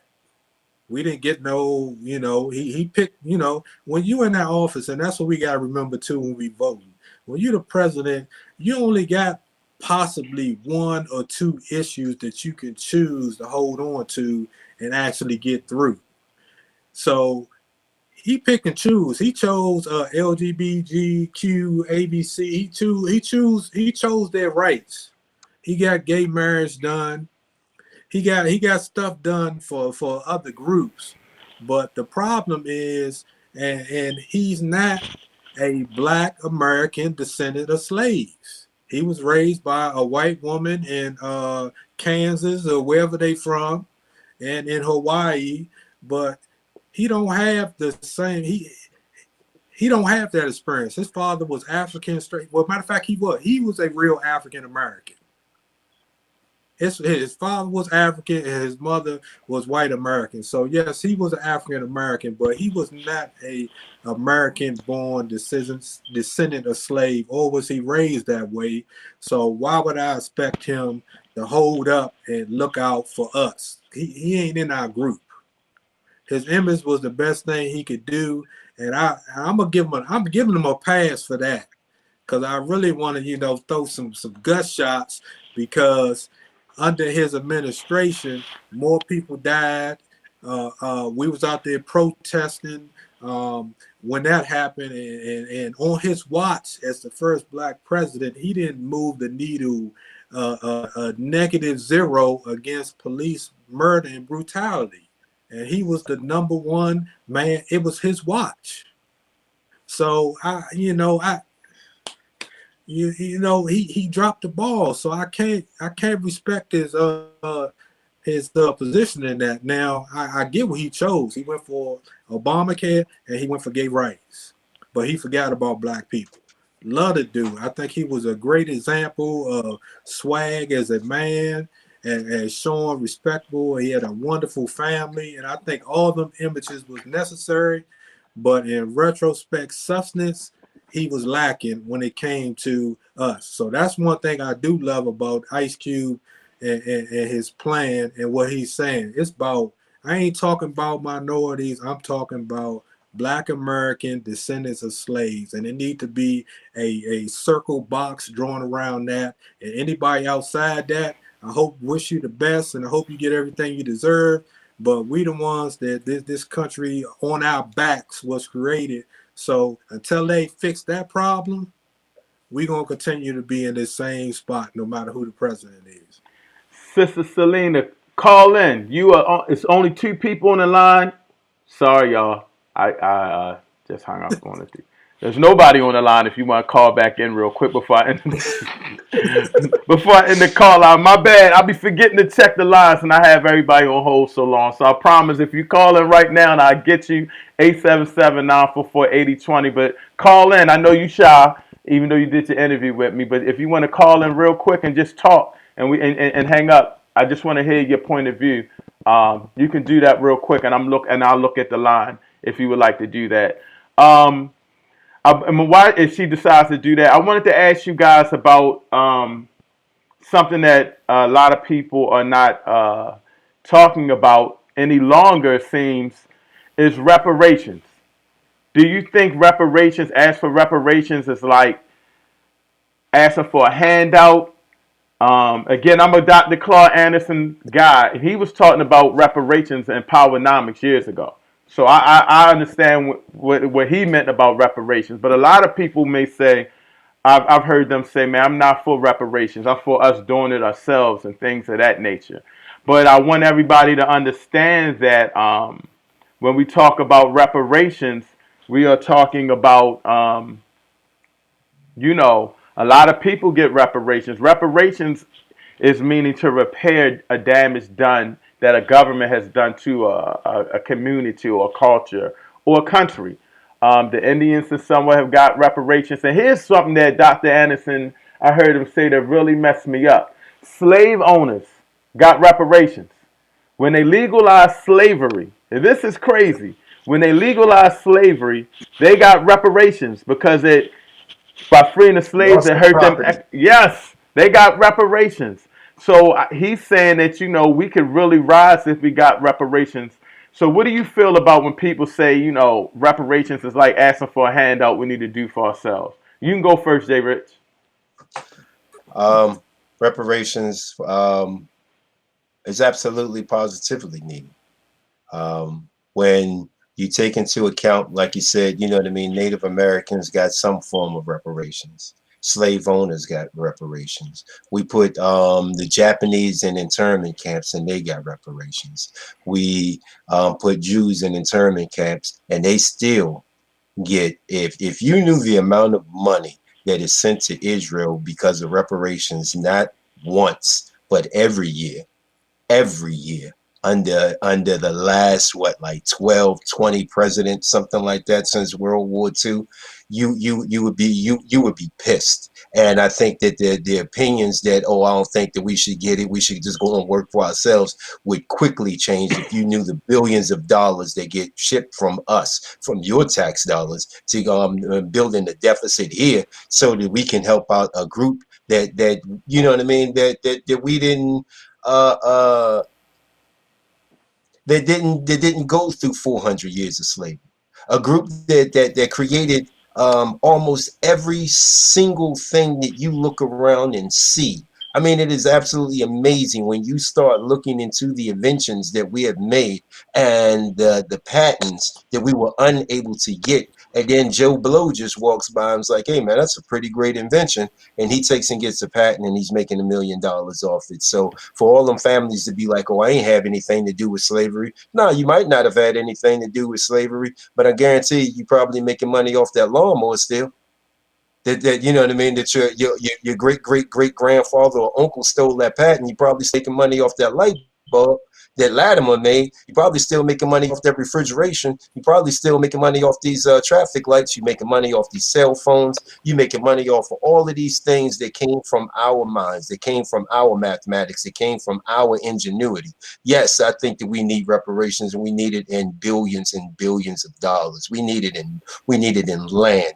We need it in gold. I want it in gold. Don't give me your dollar. Don't give me your dollar. Don't give me your euro.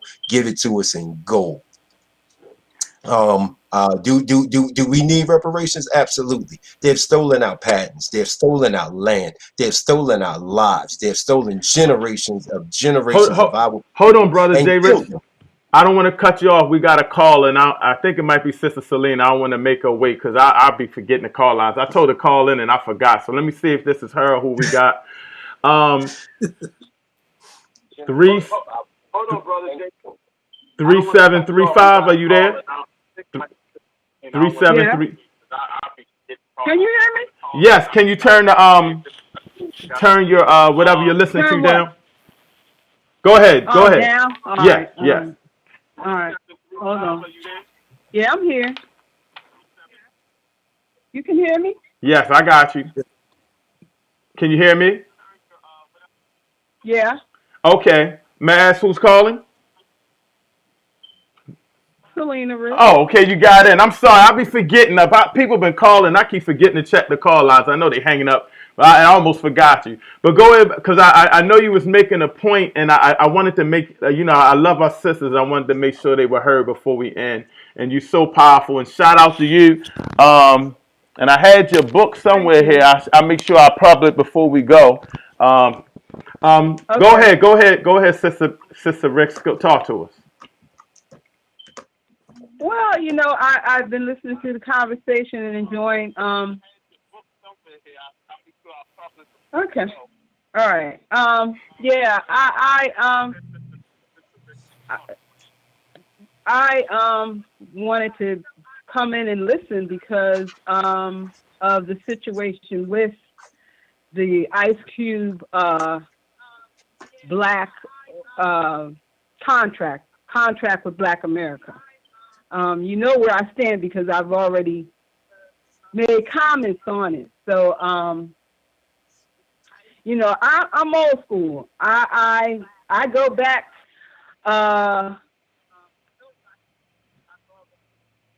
before Obama came into office, and what I was stating is that I understand the black agenda and that we need one, and I was following Tavis Smiley, and I understood where he was coming from and what he was trying to do. And just commenting on that again, I think he had an awesome plan, and he did mobilize the community, with his 3 books, and there was a lot going on. A lot of people were becoming active in their communities at that time. And, Obama came into office and that all went away. So that was one of the things I know that we're still talking about a black agenda. And we had that on the table back around in 2008, and it just went away. So now we're back to talking about it again. So I can't leave my brother Tavis Smiley out of it because he had that.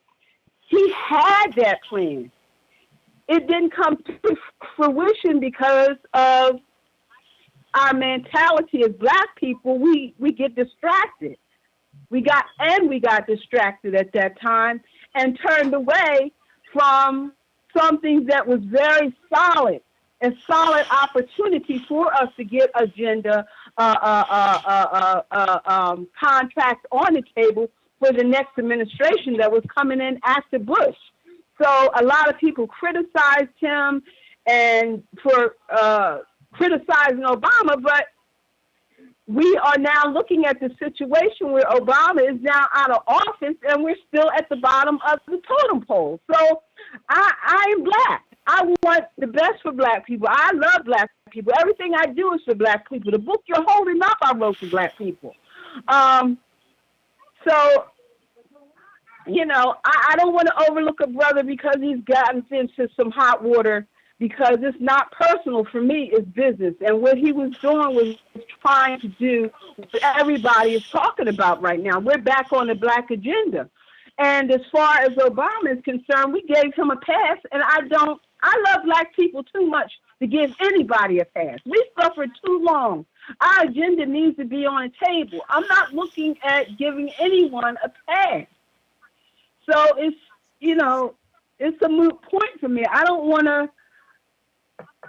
I'm not one of those people who curtail my ways to whatever's going on. You know what I'm saying? I say what I feel, and I follow that. You know what I'm saying? I'm not a conformist. I do not conform to anybody. I listen to the facts. And that is truth, and that is my power to be able to voice my opinion behind that, what I'm hearing. So what I'm hearing now is we need a black agenda. So,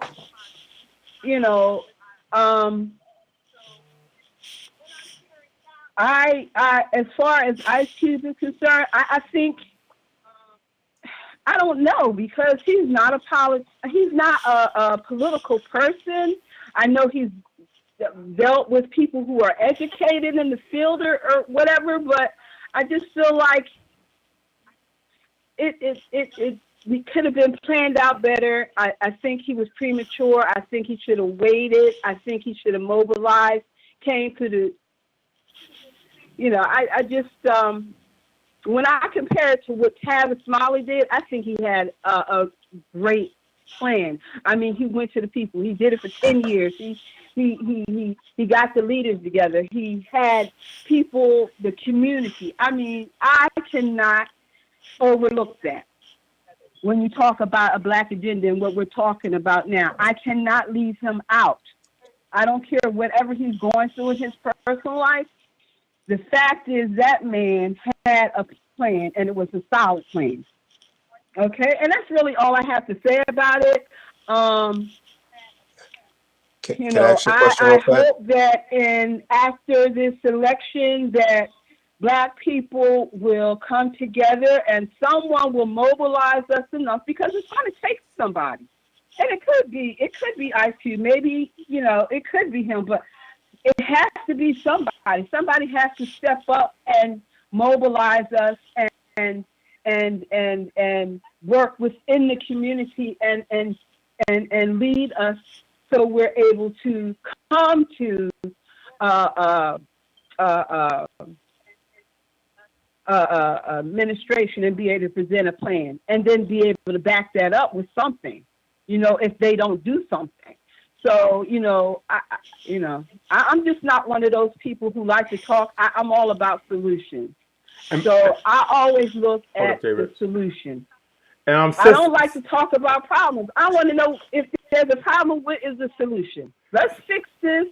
We've been doing this for years and trying to, people been saying this and saying that, and, but nothing ever really gets done. And I think we're at a time right now where this needs to finally get done. And that's all I have to say. Before you go, Sister Selena, Brother JRICH wanted to ask you a question, but I wanted you to just let people know where they can get your book, the blueprint, the roadmap to better credit. Can you just let them know where they can get your book real quick? My book is currently selling on Amazon. Word. Now go ahead, before you go, Sister Selena, Brother JRICH wanted to ask you a question. Like too many times, with Brother Ricky Smiley, Robert Johnson also had a plan that he had put forth, a black agenda. Marcus Garvey came up with a plan for a black agenda. And like you said, too many times, anytime that there's a black agenda, it is constantly pushed to the side. It's overlooked, it's ignored. You know what I mean? Even if somebody sits down and says, "Oh yeah, I'll take a look at it. Let's look it over," so on and so forth. But when it's time to actually start implementing and doing like action, all of a sudden these plans disappear. They absolutely disappear. And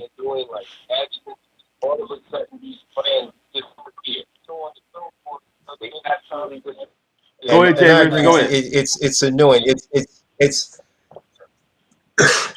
And at some point, like you said, the people that are writing these plans, and they're far much smarter than I am to be able to come up with the whole economic plan and to the outlook and be able to do these things. But I would love to see, like what Roland Martin tried to introduce Cube to, somebody else that is doing the exact same thing, and they get together and they build with somebody else that's doing something. Cube said that he was already working with like some grassroots, different grassroots groups, and they had end up getting put on the agenda, talks about reparations. And I would like to see that get expanded. You know what I mean? It's not just, it can't be one person, but it can be one community. It could be one Ummah. It could be one race.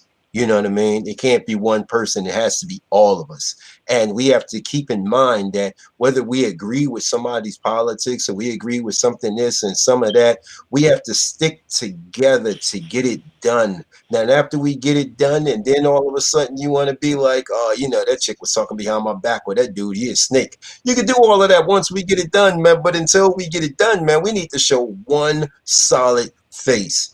because when you look at the Democrats and the Republicans, you know what I mean? Just to give you an example, not to get off point, but just to give you an example, the Democrats and Republicans that are fed up with the way like some of like these talks, the stimulus talks and all of this other stuff is going on. So they just said, you know what, I'm tired of dealing with Pelosi. I'm tired of dealing with Lindsey and the rest of them. Let's sit down together and do our own plan. You don't see them going on the news. You don't see them in front of the TV saying like, oh, I'm fed up with the way this is going. We're going to do our own thing. I'm fed up with the way this is doing. I'm going to do this. I'm going to do my own thing. They did it behind the scenes.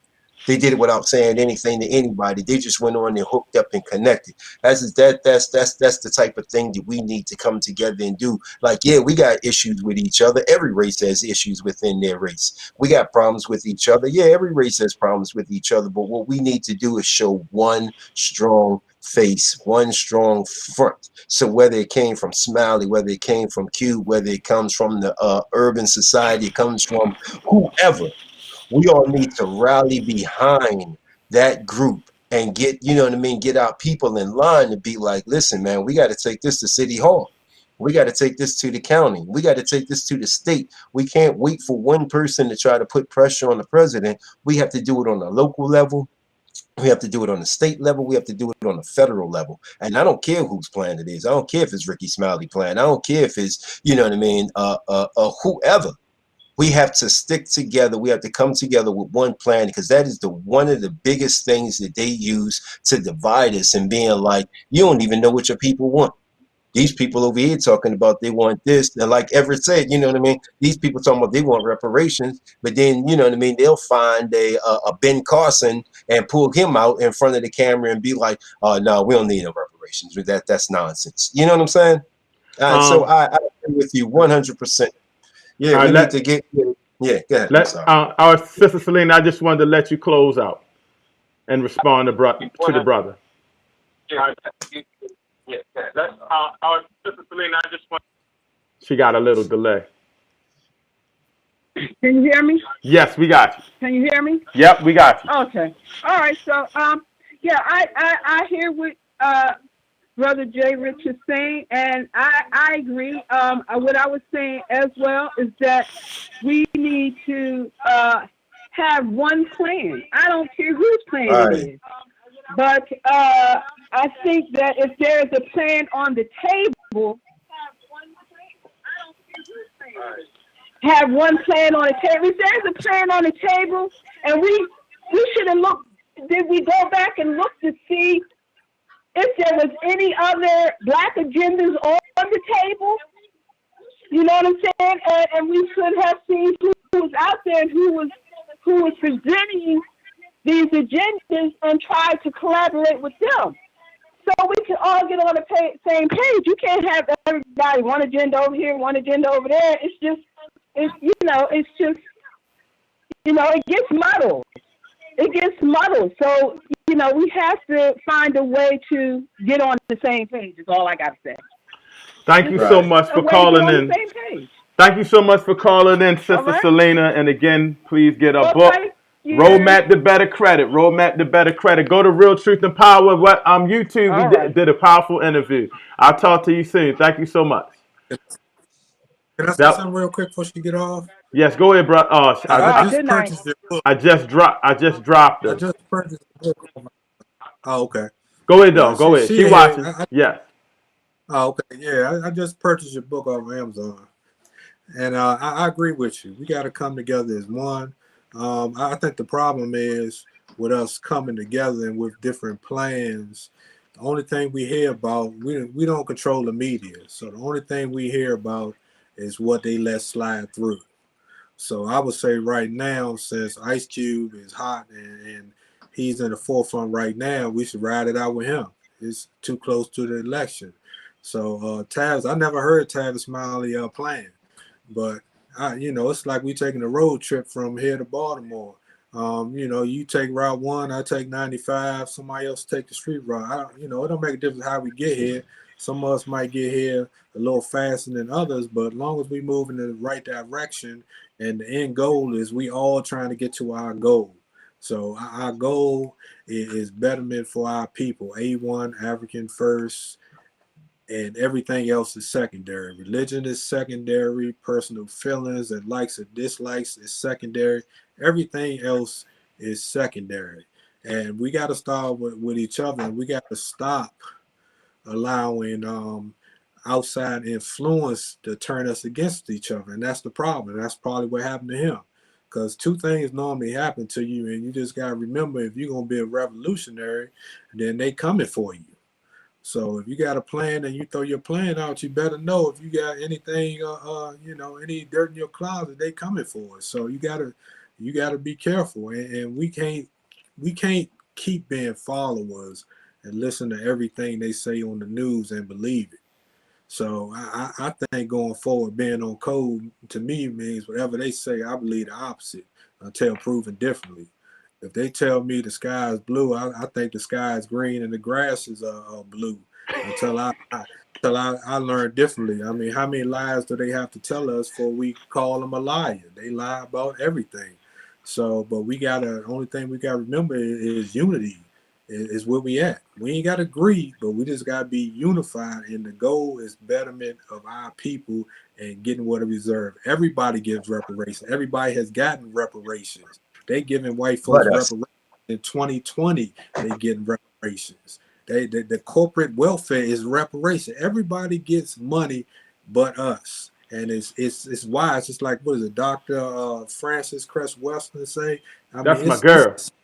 it's a whole system set in place to keep us down because they know that they are the minority. They call us minorities, but they are the minority on this planet. And black is the dominant gene, and they know that. And I was just to one of her speeches. She was saying that she was in a car ride and going to do a presentation, and I think it was a white guy took her and came back, and he said, "You know what? While we in private and ain't no black people around, we talk about y'all bad." I mean, it's no hard feelings, but we know what the situation is, and we know that they inwardly scared of us because they know if we leave us alone and we're gonna flourish, we're gonna survive. We create everything. You can go down the list. I think JRICH was talking about some of the things that we created that they stole. I mean, you go down the list, everything that's been taken from us and they've used to benefit from us. When do we get our just due back? Everybody gets reparations but us. And anybody black that thinks that we don't deserve reparations for 500 years of slavery, 400 at least years of slavery, and Jim Crow, sharecropping, all the houses that's been stolen, all the jobs. Matter of fact, it's so bad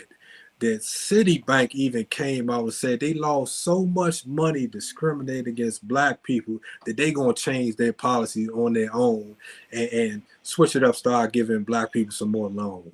So it's bad when the people have been making money since slavery realized they discriminated us, and we in a country where the government can't even agree that they need to take better care of us. They don't even think of us enough as a citizen. They couldn't even pass a not lynching law in America.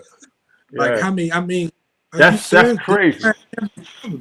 In America, all the lynching that's been going on, you know what I'm saying? So we got to do something different. That's all my point and my position is no tangibles, no vote. I don't care how long it is. I sit through it. I sat through 4 years. I done sit through everything. I done sat through at least 4 or 5 presidents, and no major change for our people. So I wait this one out. So if anybody want to go ahead and get it voted, and I'm not telling anybody who to vote for, because I mean you playing the lottery. We shoot dice right here. That's what you doing. You playing Russian roulette with your life, Democrat or Republican, and you ain't guaranteed to get nothing from either one of these parties, and you never are. You can't tell what none of these people are going to do until they get the opportunity to do it. Dark But Sage, you can call in if you like real quick if you got a question. 877 I'm sorry. Go 944 ahead. 8020. She said, I have an Can I? interesting political question for you guys. I live in Australia. Oh, wow. We got a person from Australia. So I am not as well versed in American politics, but I do keep up with it. If you would like to call in real quick, 877-944-8020. And we can get you on real quick and you can ask your question. Um, Go ahead real quick, Brother Jay Rich. One of the things that Don was talking about. It's funny because when Trump announced his platinum plan, he revealed, Trump, when you actually pay attention to what he's saying, whether you think that he's lying or not, you know what I mean? You should pay attention to what he's saying because he reveals a lot of stuff. You know what I mean? Whether he, is dry snitching when he does it or what. I don't know if he does it on purpose or he's just one of these people that just says whatever comes, whatever comes out of his mouth comes out of his mouth.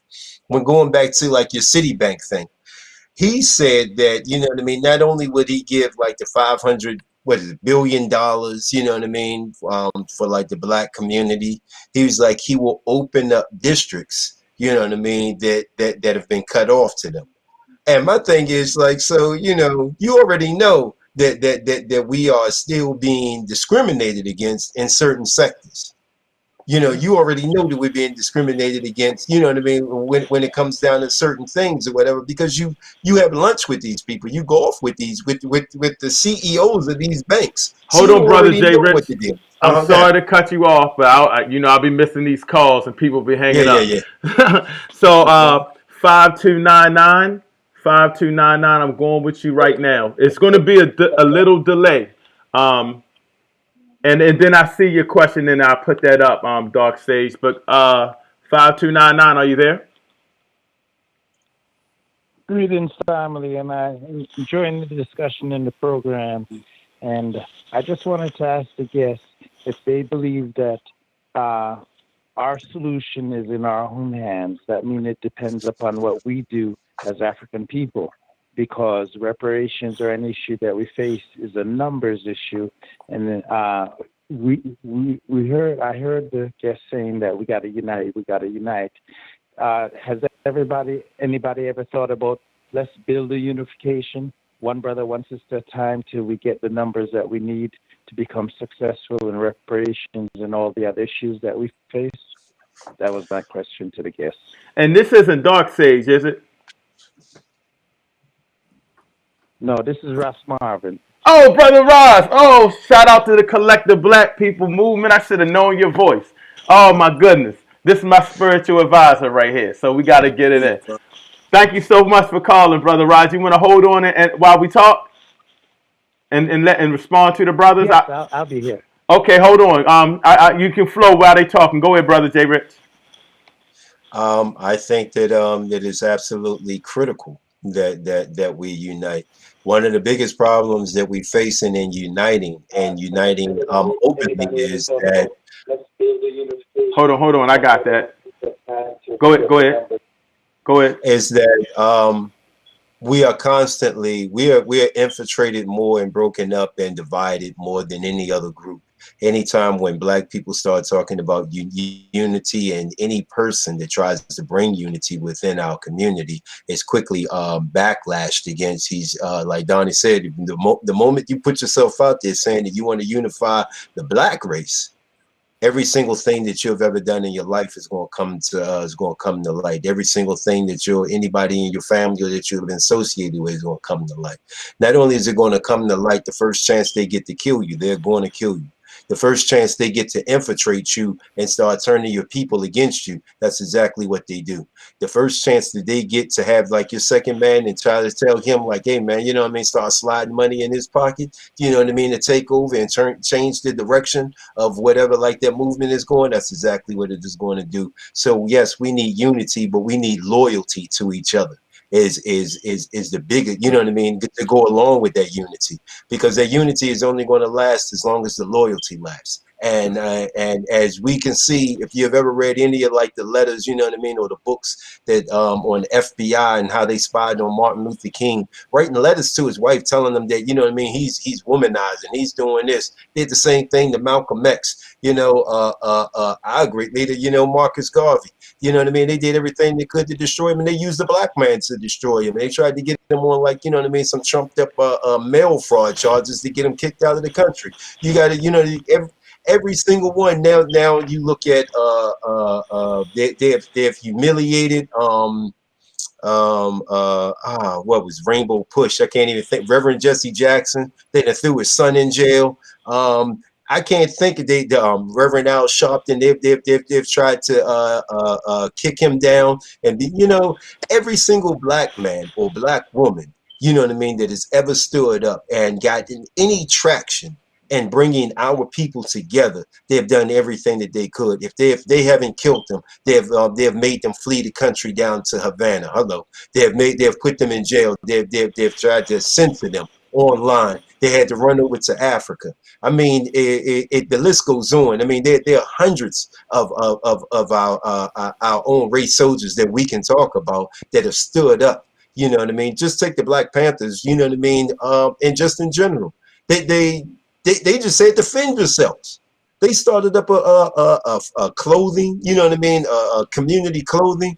They started up food. Matter of fact, they started up a program that is still going on right now called WIC, Women and Children, where they give out food to women and children and women expecting children. That was started by the Black Panthers. But Hey, J Rich.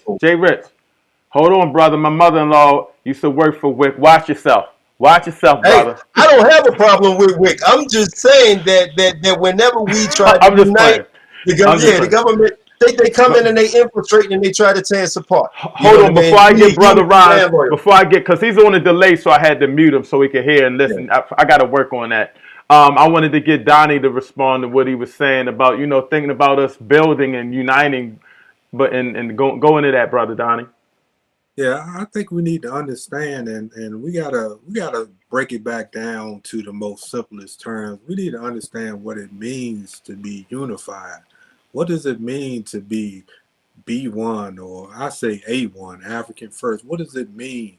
It means that above everything else, and I don't think a lot of our people are so comfortable because Western society, you know, has given us all these creature comforts that we have, that we don't even realize that what's going on. We've been desensitized by TV, movies, the music, everything desensitized us to the abuse and that's going on to us right now. We got to figure out what unity means and what it looks like. And change is made in groups.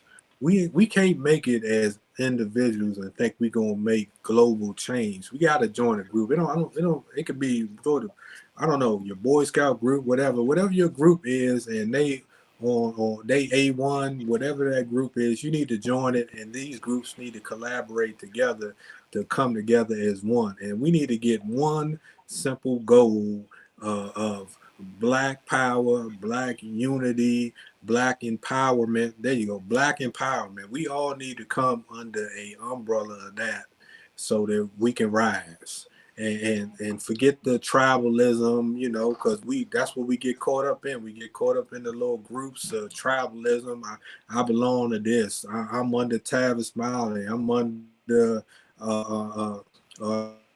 under this person, that person, but all of them gonna be under attack by the same group that wants to stay in power. And until we do that and figure out what that being on code means, then we're gonna continue to have the same problems. But we need to be on code, Black first, everything else secondary. Religion,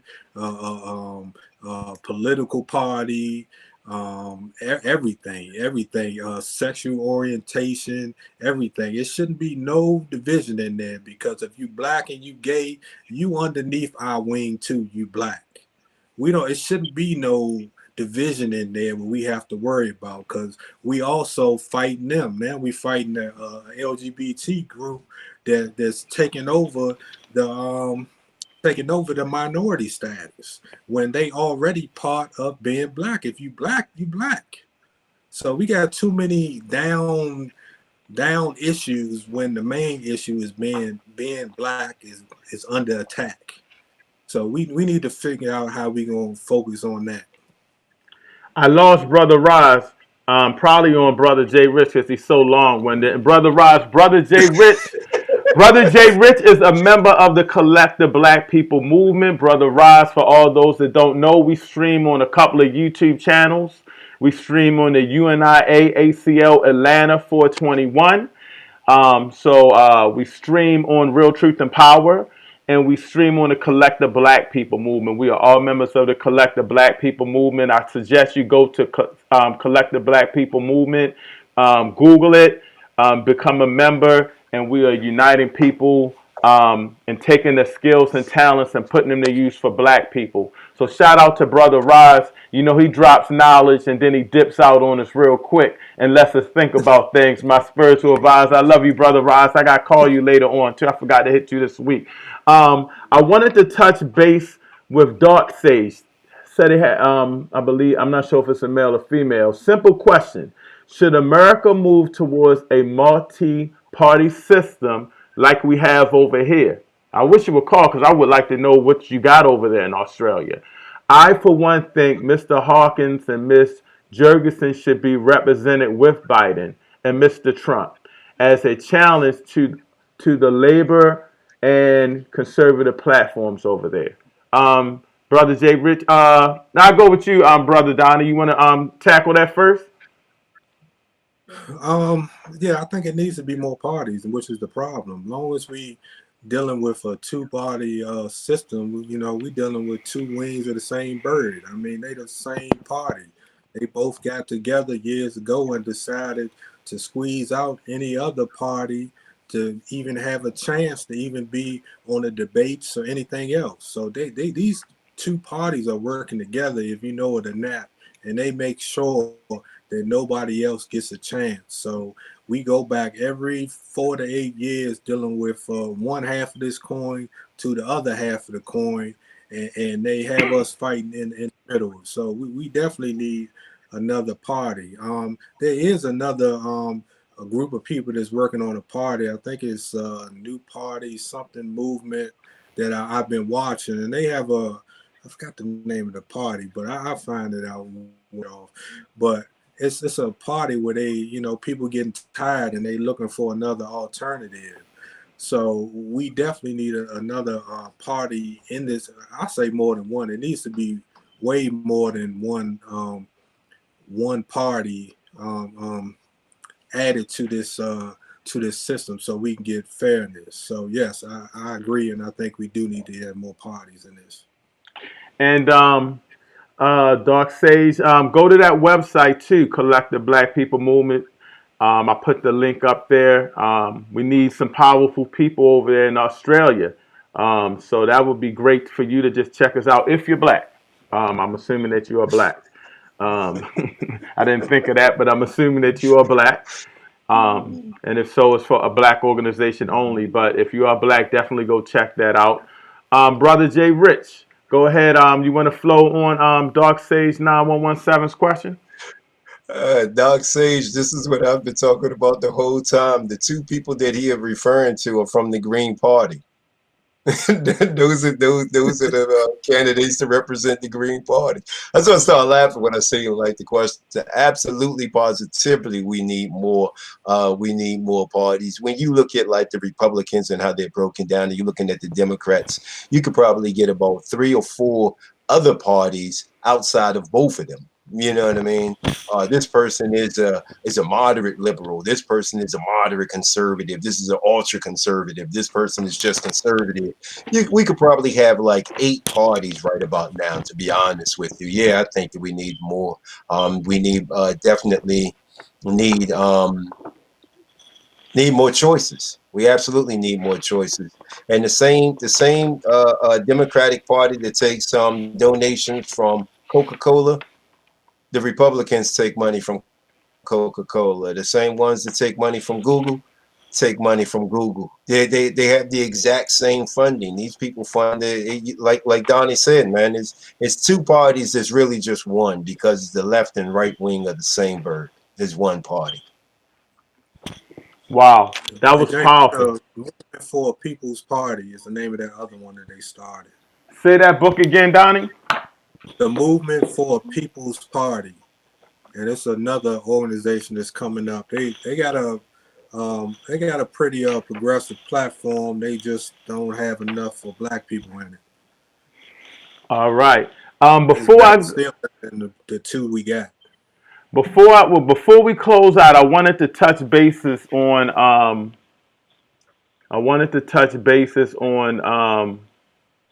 one more thing. And for those that know, I always talk about Powernomics. Here's the book by Dr. Claude Anderson. Please go out and get that book. But I'm also reading another book by him. It's called The Black History Reader, 101 Questions You Never Thought to Ask by Dr. Claude Anderson. And in this book, I wanted to ask you guys something. He has a chart. And in the chart, it talks about how the social gap has closed for black people, meaning that it's getting worse. It's getting worse.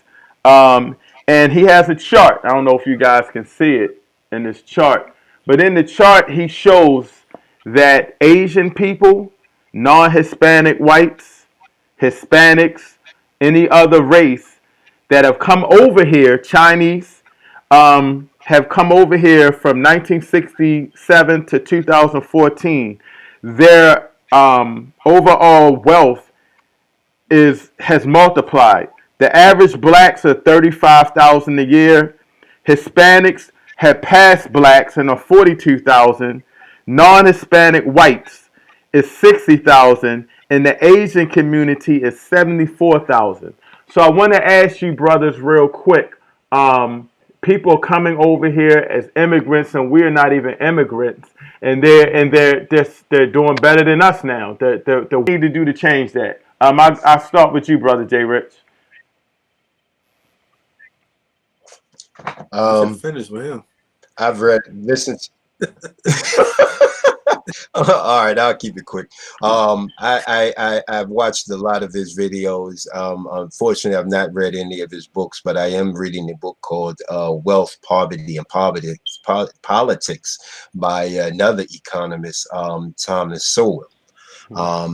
And he makes the point that a lot of this is because, and he makes the same point, that other people are able to come here and do well. But he also shows statistics, whereas talking with Donnie Goes In, he's really strong on us going back to Africa, whereas we can leave from here and go to another place and excel, you know what I mean, much greater. One of the biggest things that the Asians have going for them is that the Asians have their own financial foundation here. So the Chinese can go to the Chinese banks, the Japanese can go to the Japanese banks, the Koreans can go to the Korean banks and get loans and get funding because they put money into, you know what I mean, into the neighborhoods or into like the Asian economy here in America. The Hispanics can come over, and with their large numbers in certain communities, as we've seen them do in Hyattsville, Maryland, demand that, you know what I mean, banks like Bank of America start giving them home and business loans. What we don't have, and what's one of the saddest things, is that most black banks put less money in black communities than traditional white banks. So that's one of the things that we absolutely positively have to change. The other thing is that there have been studies that have been done that we don't even get called in for interviews if our name is a certain way. If our name shows some type of ethnicity, we don't even get called in for an interview for a job. I mean, you can have like a doctorate degree. Each time that we like, again, like we stated before, once a community is built and it's 90% black, I can guarantee you, man, they're going to send in, you know what I mean? They're going to send in drugs. They're going to send in over police, and they're going to do whatever it is they can do to destroy that. And when you start talking about the prison system within this country and who they target, that also takes away from live bodies, man, of our race, man, that could be out working and gaining. That's people that have been taken out of the colleges, man, that could be furthering our race, our foothold here in this country. but you also have a lot of laws and a system that is set up for us not to prevail under any circumstances. It is set up for us not to prevail. It is set up so that a small fraction of our people will make it so that they can dangle that carrot in front of you and be like, see, you just didn't work hard enough. Donnie goes in. I mean, that pretty much sums it up. The whole system is set up for us to fail. You know, when they let a rapper or a athlete, they give them some millions, and, you know, tell us, hey, you can do that too. And all actuality, everything about it is set up for us to fail here. So, like Brother JRICH said, I'm under the idea that enough's enough. I say cut your losses or get you a passport and let's go back to Africa. Let's go where, you know, I just want to, at some point in my life, live in a place where Black people run everything. And is there problems over there? Absolutely. There's problems everywhere. But I like knowing that the president Black, the Congress Black, the police Black, the people Black, and they not looking at me and have all these systems in place for me to fail. And I'm going to build and continue to build. Why not build somewhere where your own people at? You can't be A1 and still hold your ties and behind enemy lines. I mean, you know, we're global people now, and you know, we're going to move around, but we got to have a stronghold somewhere. And that's the last stronghold for us because they've taken over everywhere. So we got to learn what unity, once again, we got to learn what unity looks like. We don't know. It's been beat, murdered, raped, tricked, everything you can think of out of us. So as we start waking up and realizing that this is an issue, we got to learn what unity is, and it's a growing process. We're gonna have some growing pains trying to learn how to unite, because you know what I'm saying, because we don't know. This all new to us over here, you know what I'm saying? So I don't know. Let's do that. That's all I can say. James, I mean, JRICH said it pretty much better than I can say it. And shout out to Dark Sage 9117. We appreciate you. Whenever you can tune in from Australia, that's awesome. We be getting some crazy people from all over just popping in on us, so that's a blessing. And make sure nobody was on there before I ended the daggone phone lines. Hey, and I apologize. Real quick? Go ahead, brother. You know what, and sitting here and thinking about all of this, man, I think maybe Donnie is right, man. Maybe we need to start doing things differently, man. Maybe we need to start doing things like the Europeans. We need to find ourselves an Eastern European country, man, that we can go and conquer, take all of their resources instead of shop over that joker, man. We got the wrong attitude, man. We sitting here looking, man, to do something here, man. We need to go and conquer somebody else, man. Do what they do.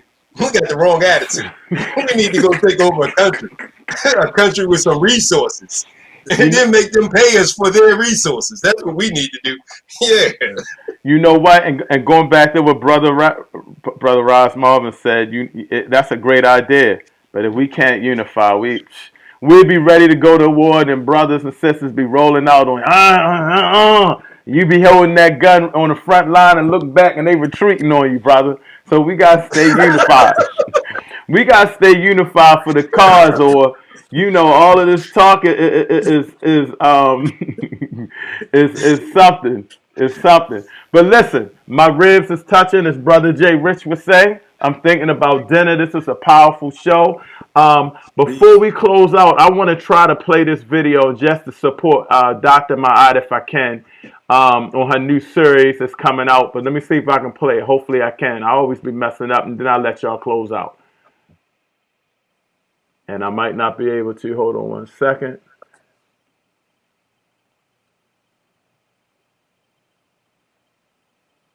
And I might have got rid of it. Ain't that something? So I promised Dr. Ma'at I will get to it on the next one. I got this new system in, so I probably didn't set it up for the interview thing. So that's probably what it is.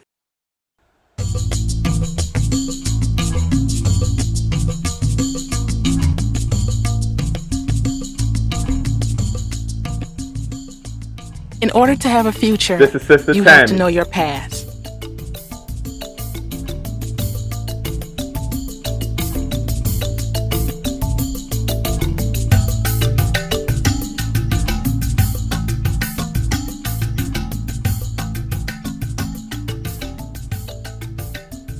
My passion for African American history is the generations of foot soldiers, inventors, entrepreneurs, and educators who have shaped me into the woman that I am today.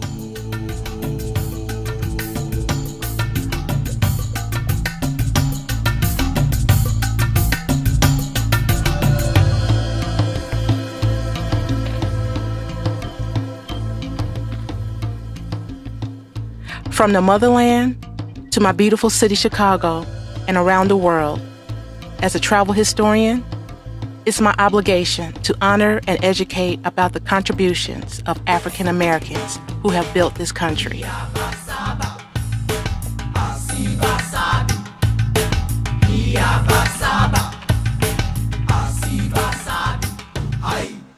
Be inspired by my journey. I say that was Sister Tammy, and what she does is she takes a lot of trips. It could be even in the United States to a lot of black historical things, and she writes about it, and she goes and tells everybody about it. So I wanted to give her a shout out. In the next show, I promise I have Dr. Ma. She has a cartoon called Meltrek where they teaching about history. Man, that's powerful, and I'll get that in. So let me let you guys close out, and I appreciate you for being a part of it. Maybe next time we get you and your brother Donnie, because I think that's just you guys seem a little opposite, and that's gonna be hilarious. I can tell. But let me let you go first, and JRICH, we trying to eat. You go second. Sister Selena, she's still hanging with it. She said, "I love long-winded people when they're speaking truth to power." My man JRICH, but go ahead first, Donnie, and then I get JRICH to close out. I just want to say thank you, brother, for letting me on your show. My name is Donnie. My YouTube channel is Donnie Goes In. Donnie Goes In on all social media.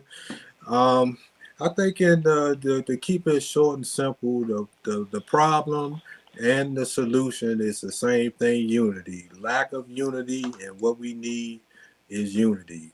So, whatever shape form that is, we need to come on code and we really need to think about and come to grips what it means to be A1 African first. And when we think about that and we come to code with that, it doesn't make a difference what your religion is, what your sexual preference is, what your political party is. None of that stuff matters when it comes to A first. It matters that whatever your decision is and whatever your platform is it taking into account that we matter first? And it's not a racist thing, and I don't want nobody who's watching thinking that, I'm a racist, but it's a racial pride thing. Well, maybe it is a racial thing when you talk about what it means to actually be racist, being in a support of your race. So maybe it is in that form of it, but we need to come together as one, and what we're missing is some self-love. We're missing unity, and that's what's going to get us through. And those that can go before this election cycle comes, be prepared. Get strapped up, get your concealed carry permits, get your food, water, and supplies in the house, and be prepared to sit in the house for a week or two like the Purge, and let them fight this fight, because this ain't got nothing to do with us. We're going to be good. We done came through far worse than this. So, like I say, your man Trump might want to be a slave owner, but we lived through precedent that was actual slave owners. So we can make it through this. So peace, power, and unity, family. All right, that's our brother Donnie Goes In. Check out his YouTube. I didn't even know you had a YouTube, Donnie Goes In. Yep, by the way, brother JRICH, don't be telling people I'm awful in the gun range. Keep that between us, brother. Come on, brother. All right, brother JRICH, go ahead, close out. Race first, man, and Race stay first. on code. Raise first, man. Stay on code. Raise first, stay on code. Raise first, stay on code. We already have a plan. We just need to unify, man, and stick together long enough to see this plan through. We can't fall, you know what I mean, fall short. Like I say all the time on here, man, it took 9 years of protesting, man, to get any civil rights laws passed. 9 years. So in the next few months over, or the next couple of, you know what I mean, over whoever the next administration is, they're probably not going to sign anything. But as long as we stick together and not bash each other openly, you got something negative to say about somebody, man, you call them up and tell them face to face. Other than that, man, we got to put on the same face, the same front. But it's our responsibility when these brothers put forth, no matter who it is, when our people put forth a plan, it is our absolute duty to sit down, read that plan, go over that plan with your family members, go over that plan with your friends, and then the biggest thing that you can possibly do is take that plan to City Hall and see who's willing to implement that plan, and then you know who to vote for and who not to vote for. Get them clowns up out of there. If they not race first and they not looking for an agenda, even if they not race first, but they not looking to do a black agenda and put anything, you know what I mean, have a black agenda as a part of their discussions, as a part of the laws that they're part of the tax dollars that we pay. If they're not a part of that, if that's not a part of their plan, then they shouldn't be a part of like your plan to govern over you. We have to we quickly forget that these politicians, that we have a republic, and these politicians are supposed to be a representation of us. They work for us. We don't work for them. They don't tell us what the agenda is. We tell them what the agenda is, and somewhere that got lost. And I'm looking forward to hitting White Marsh, hitting this range. I got a couple of ARs, man, for us to go out there, man. I got a couple of Glocks for us to hit it up, and man, we're gonna do the thing, man. All right. Thank yourself. All right, man. I appreciate y'all. And let me close out. And just to let everybody know that, let me go here. Just to let everybody know, I believe Sunday we're going to have a show, and we'll be giving away something. I think we're going to be talking to Brother Malachi Ross. I hope I pronounced his name right. We're going to try to push for Sunday about 3:30, I believe. So if you guys can tune in, we'll be giving away a prize. And you know how we do. We stream the different channels, so it's only right that we give a prize to every channel that we stream. You know, that'll be real important. I just wanted to let you know. Oh, before I close out though, Brother JRICH, Donnie goes in and mentioned his show. His YouTube channel. I want you to get in and just talk about your YouTube channel real quick, JRICH. And just tell the people about it so we can promote it real quick. Seriously Joking on YouTube, on Facebook. I think we're on a couple other little things. I can't think of them all right now, but Seriously Joking. Me and my man NUBE won. Seriously Joking. All right, man. I want to thank you. That was Donnie Goes In, Brother JRICH. We had a good show tonight. The show's been going on, so I'm really proud. It takes some time off, man. It's been a little rough, but I'm blessed. I have a brand new granddaughter, baby girl Zora. So I just want to kick her a shout out. She's precious. And it's always a humbling feeling whenever we have a new child into the family. So I want to give her a shout out, and all the grandkids as well. You know what I mean? Amara, Denver, and Mimi. Shout out to all of y'all. And we out of here, man. Peace and black power. Race first. And let's just unite. Let's make it happen. I'm out of here. Let me close out with one thing. And I just got to say, and I just want to make sure we all know that we just got to unite. We got to stay focused. And real truth and power, health, wealth, knowledge yourself.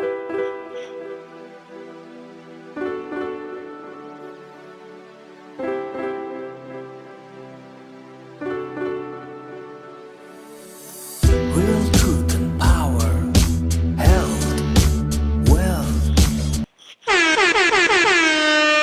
I had to rock that. You know, whenever we have a good show, I had to rock that.